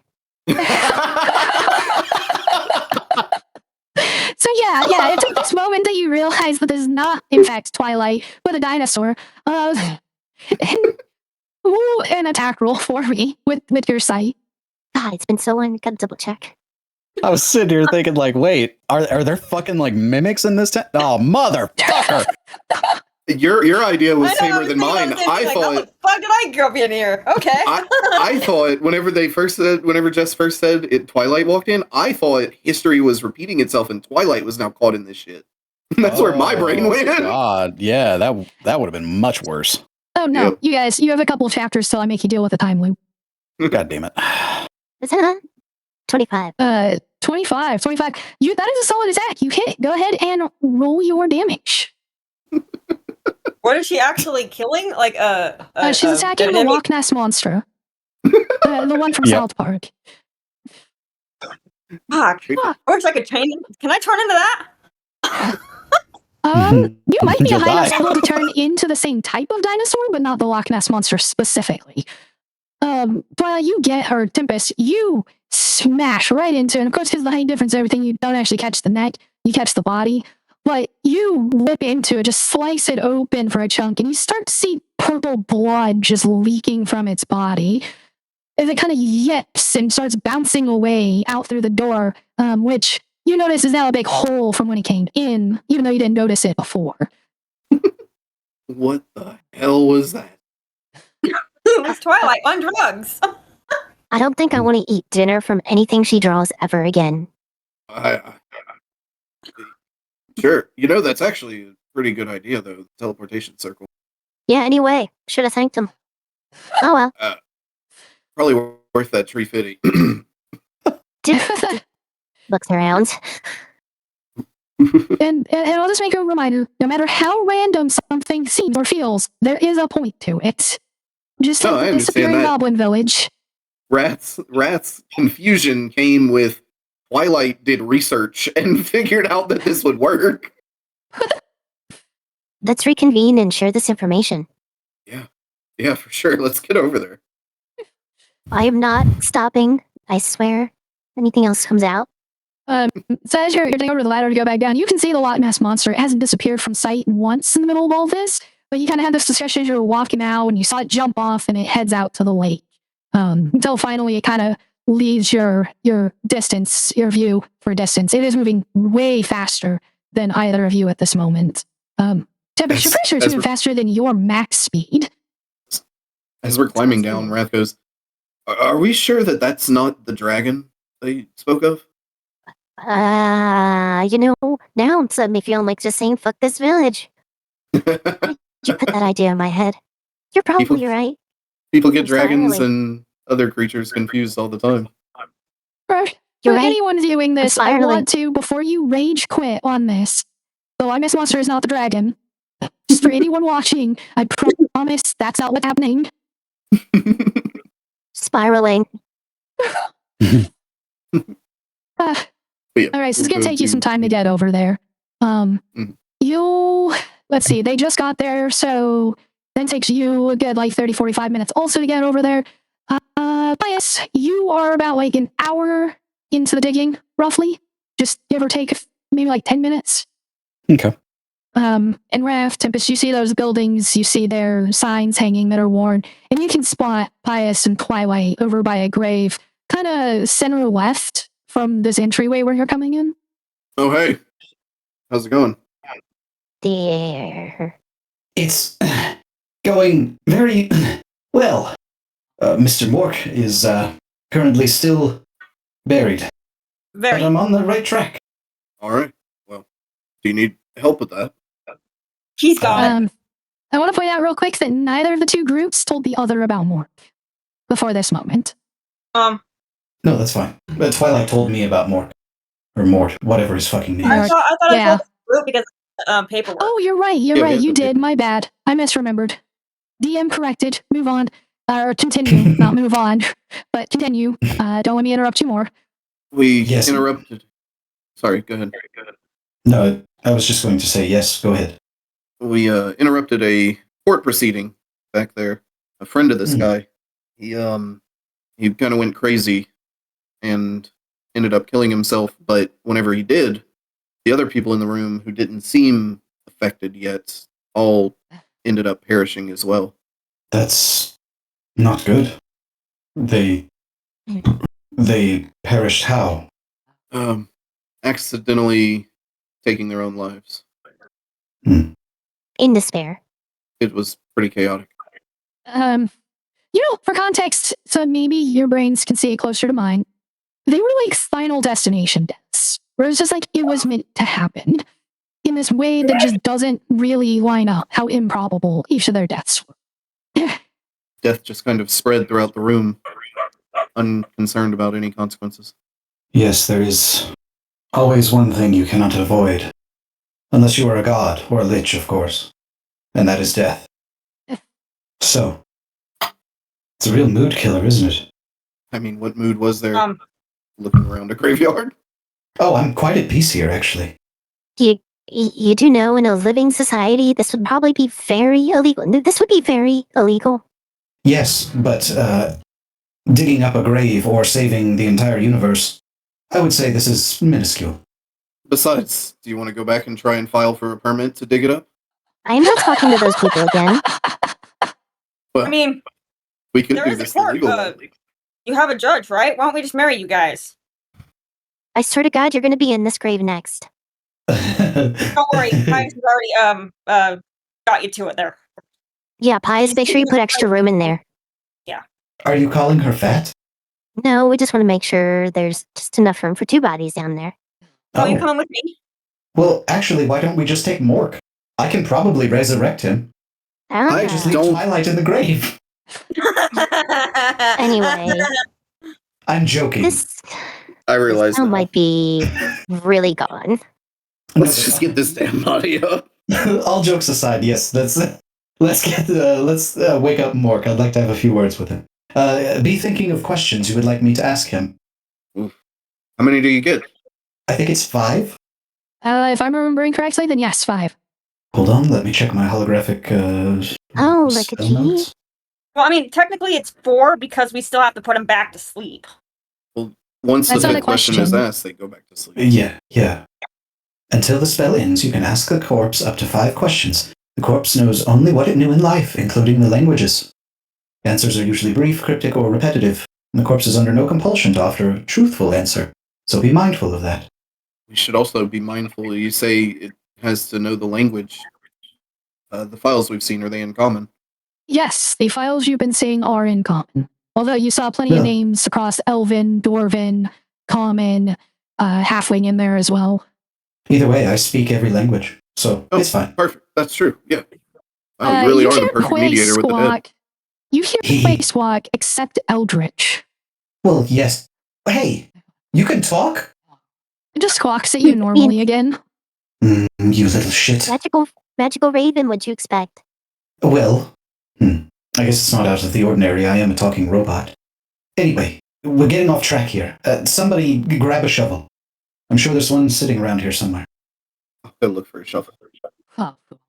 Well, the anticipation that Twilight's been standing there watching for like an hour. And then when you guys show I up, literally have. help me dig. Oh, so now you want the help. Well, you Okay. could have offered. I did. You're like, well, let me do this. Well, I let you do it. I was afraid you would destroy the corpse. You are chaotic as shit. Well, no shit. Yes, Be exactly. more elegant. Sure, so you could change into a mole, but then you might eat it. I don't fucking know. I mean, I could have changed into a mole. I could eat it. It doesn't. You want me to change into a mole? All right. Yes, So sure. the obvious answer for shovels is going to be in the mortuary office itself. So anyone who decides to go grab a shovel can grab a shovel. I just need to know who is helping dig. Only one person can actually help because it's like a human-sized grave. If Twilight is turning into a giant mole to dig it up, then I No, will I'm not grab going a to shovel. waste my I might need my wild shape if we're going back to the pond or the lake. Sure. Okay, then I'll grab a shovel and help. Yes, go get your shovel. Oh, okay. All right. I'm going to. That'll cut the remaining 3 hours in half to only an hour and a half. Whew. Well, let's crack so this bad boy open. That makes it noon 30 currently. As you see the sun high up in the sky. Strange Yes. being in a Which place is like this funny. and there's actually sunlight. Yeah, I It would still think has that it that would be kind of more- shade and dampening that it's had since after Wilfred's Lair, but it's not as bad as Wilfred's Lair. This doesn't feel like a dread domain. Just a place where a very unfortunate series of events happened. You know, honestly, I would think that it would be raining because usually during, like, you know, you see in the movies that it's usually raining when you're digging up graves. It would be snowy mostly. Yeah, snow Like would a- be more likely, but this also isn't the same type of scenario where you would see someone digging a grave in a movie.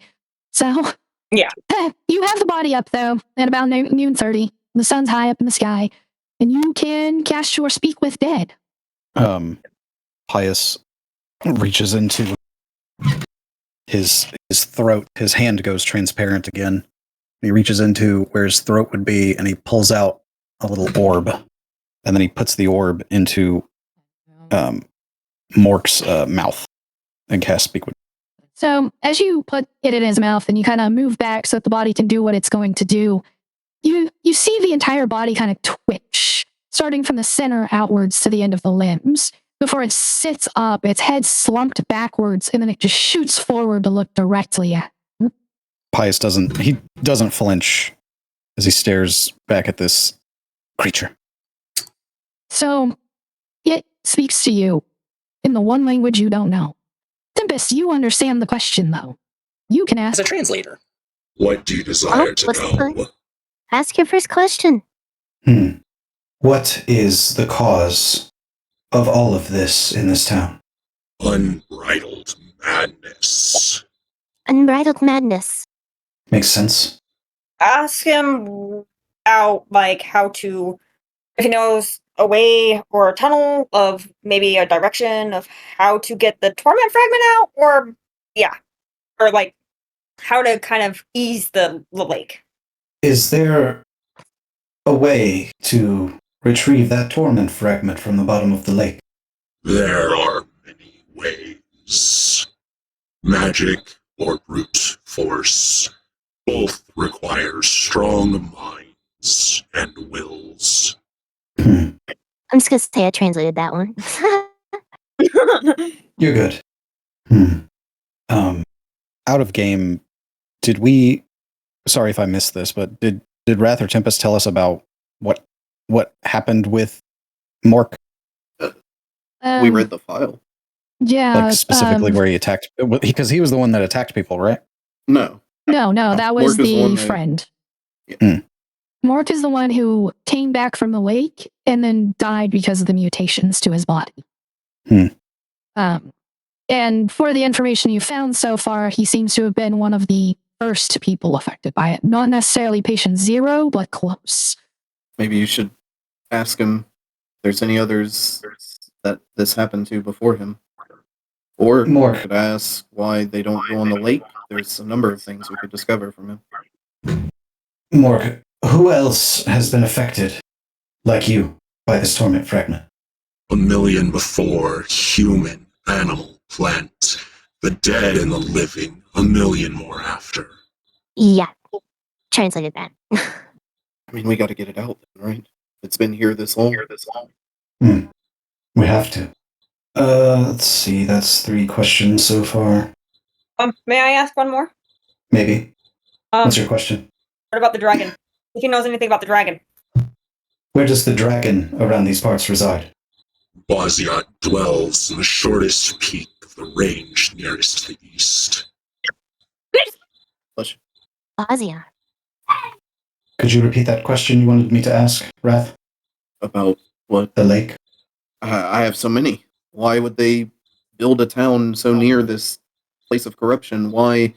What did they do to prevent any corruption leaking into the town? How did they avoid it? I don't know what I would ask. I think I've got one. Who was the person or entity that placed this town here next to this corruption? Ooh, that's a good one. That's a really good one. The bringer of true madness, the forgotten one, is the cause. Shh. Well, yes, we know he's the cause, but he placed this town here? That was question 5 as the body goes limp. Damn. Drain the very life from everyone here. That's what it's sounding like, at least. Yeah. Bias, Who knows you how have a much high more enough he's been doing passive here. insight that you get the idea that his statement about being the cause is less about the people who physically built the town and chose it to be here, and more about why that happened. The one who kind of made that decision from an existential standpoint. Not sure I'm convinced just moving this torment crystal will purify this land.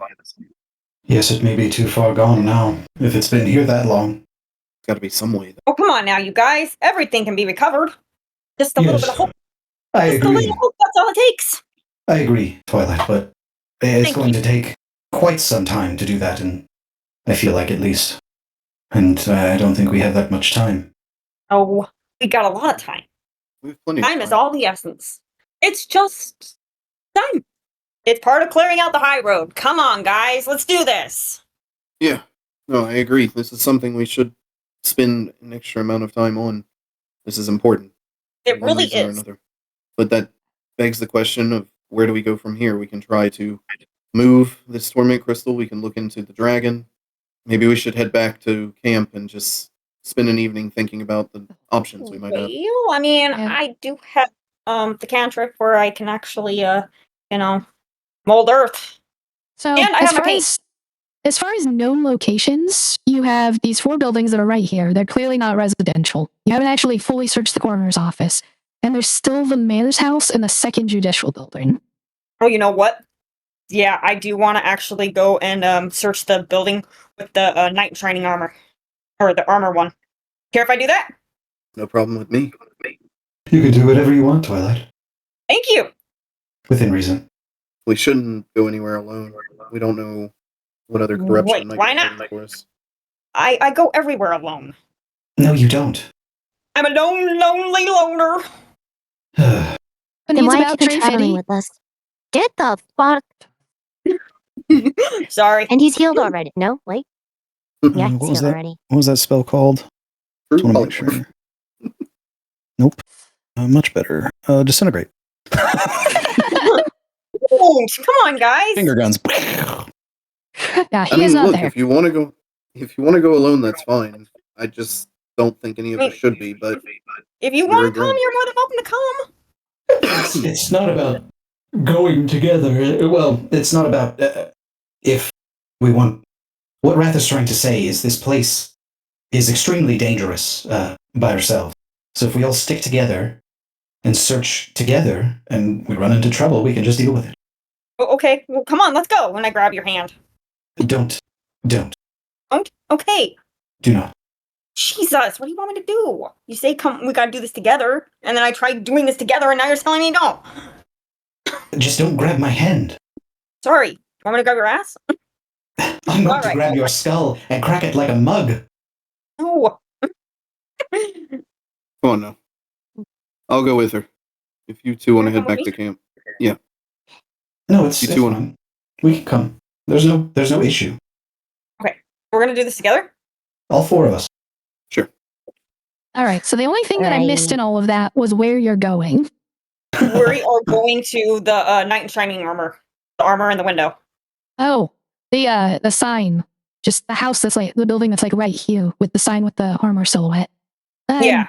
Now, as you get there and you can like look in through the windows and everything because it's daylight and bright, it looks like it's an armor shop. They have a bunch of other standard blacksmith stuff. They've got horseshoes, table legs, things like that. But it seems like this particular individual also would make armor. Let's check it out. Check it out. I'm not against taking things from here. Just saying. Yeah, check it out. I'm gonna try on the armor in the window. So you gotta pick up the armor in the display window. It's worn, it's rusted, it's clearly made of steel, and it's old. There's parts of it that kind of are brittle and fall off as you're picking it up. And it's full plate. Like, this is way heavier armor than you normally wear. It looks like it's probably a very nice piece back when it was fresh, but it's non-magical, so it's decayed with time. Everything, as you kind of explore and look around, has been worn by the ages. It does not look like this particular smith was capable of enchanting. We have an enchanter on our team. Any general unused raw materials? You kind of checked in the back where storage would be. And there's a lock that happens like a padlock that's keeping the door closed. Like everything else, it's brittle and it looks like it'll probably fall apart pretty easily. So when you go to grab it and it just kind of breaks off, you open it up and you can see that there are raw materials that were in here, but as with everything else, they've worn with age. None of the wood or the foundation of this building was strong enough to keep the weather out for this amount of time. Well, this place is a dud. Take some of the metal ingots if you want. I might be able to fix them up. That's exactly what I was gonna say. Can you do it? Alrighty. I can try. Alrighty. So there's not anything of higher quality than steel. How many pounds do you want to pick up? Each ingot is 1 pound of steel. I can't pick up that much, so it'll probably just be like the armor's leg. Or the leg of the armor. Because I don't have that much of strength. She's just picking up a piece of the armor. Tempest, how many ingots do you want to pick up, though? You said a pound apiece? Yep. I got 10. Is that enough? I don't know. I don't know what you're trying to do with it. Okay. I just figured it would be useful. Maybe Pius could eat it and make something. Who knows? That's true. Oh my gosh, that's a great idea. Hey, Pius, are you hungry? Always. You want to try eating this? Crunch. Wait, do you want me to get the rust off? Okay. No, it's like salt and pepper. It's like aged cheese. Yes, even better. Crunch. Crunch. Crunch. Pius, as you're eating this rusted iron ingot, and the rust is kind of hitting the sensors, you can't help but kind of have this taste of blood in your mouth from it. And you kind of get like a flash of memory. This doesn't seem to be from your time with Highroad. And you don't recognize the exact situation, but it seems to be a battlefield as you're kind of just picking up parts of bodies and biting into them, tearing bone, or crushing bone and tearing flesh. It's like 1 second before it kind of flashes away. Are you okay? He's like turning his hands over and looking at his hands. He's dropped whatever was in his hands. I guess it wasn't that good, huh? Did you see it? The bodies. No. No. What Okay. A happened? lot of bodies today. I'm sorry. Something flashed into my memory. I'd rather not talk about it. Okay. Well, do you want to get out of here? No, we can continue for now. I'm okay. I don't Sure. think we're going to uncover very much more here.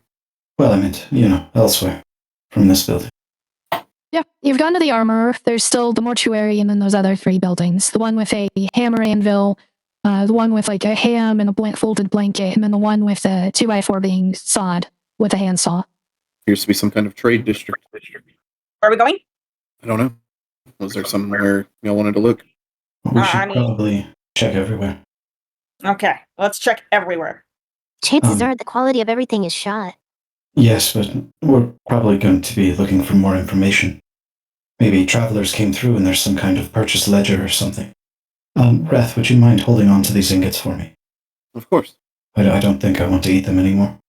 Well, let's just leave them here if they give you such bad indigestion. I'm not sure we could use them for anything else, and if someone wants them, then I'll pay patches for some later. Okay. I mean, I kind of would want to see what you come up with. What do you mean?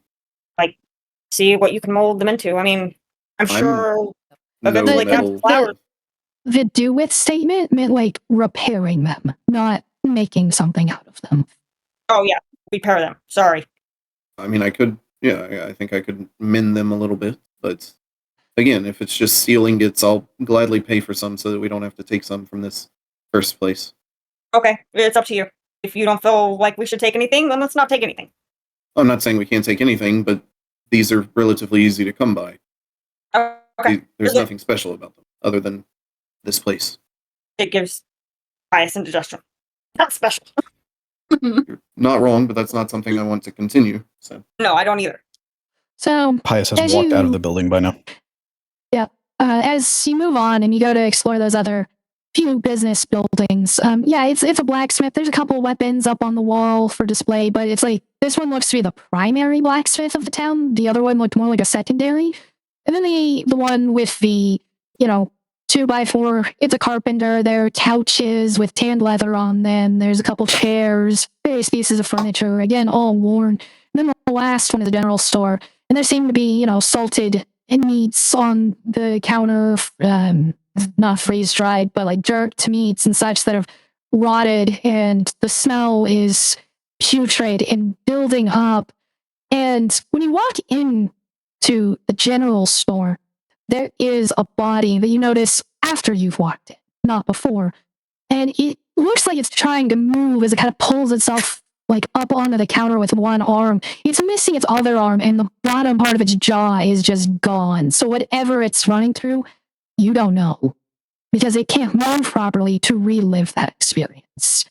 And Pius, you don't have a full flash of memory this time, but you kind of like see your own arms, and they almost look like from that same memory, but this time they're just covered in fur, and you can feel this never-ending hunger inside of you as you flash back.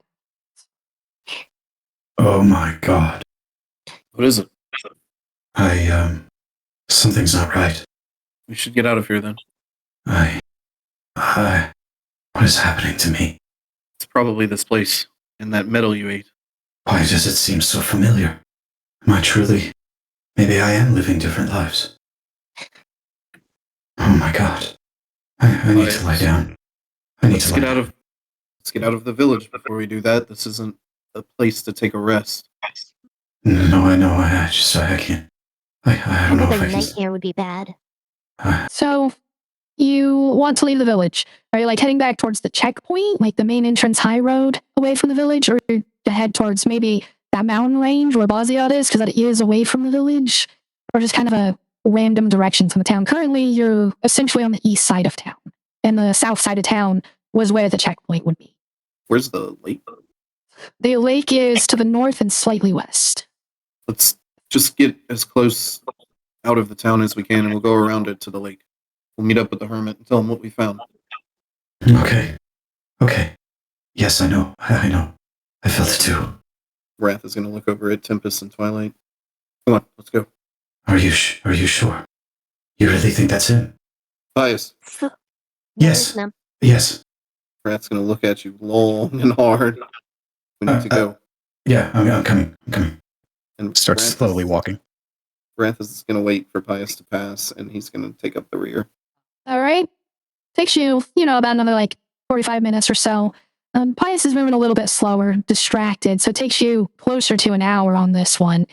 So it's about 3 p.m.-ish when you get back over to the lake and the instant fortress. Pius, what happened? You were talking to yourself. I was talking to Deuce. Does Deuce been here? Does Deuce know what this is? No, but he knows what I saw. The first vision. I was eating bodies. I was hungry. The second vision, I saw my arms, and they looked very familiar. I've seen that thing before. And who is it? We're not 100% sure, but we think it's a gnoll, and his name is Gore.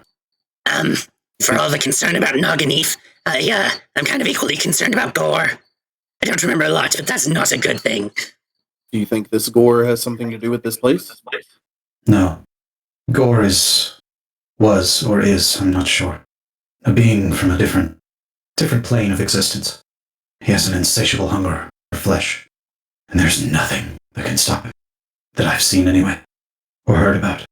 It's one of the only things I remember from my past lives, if that tells you anything. Should all keep an eye open for this gnoll then. You'll know. You'll know when you see him. And when you do, it might be too late. The only thing you have against him is me. He won't eat metal. And that's where we're going to end tonight.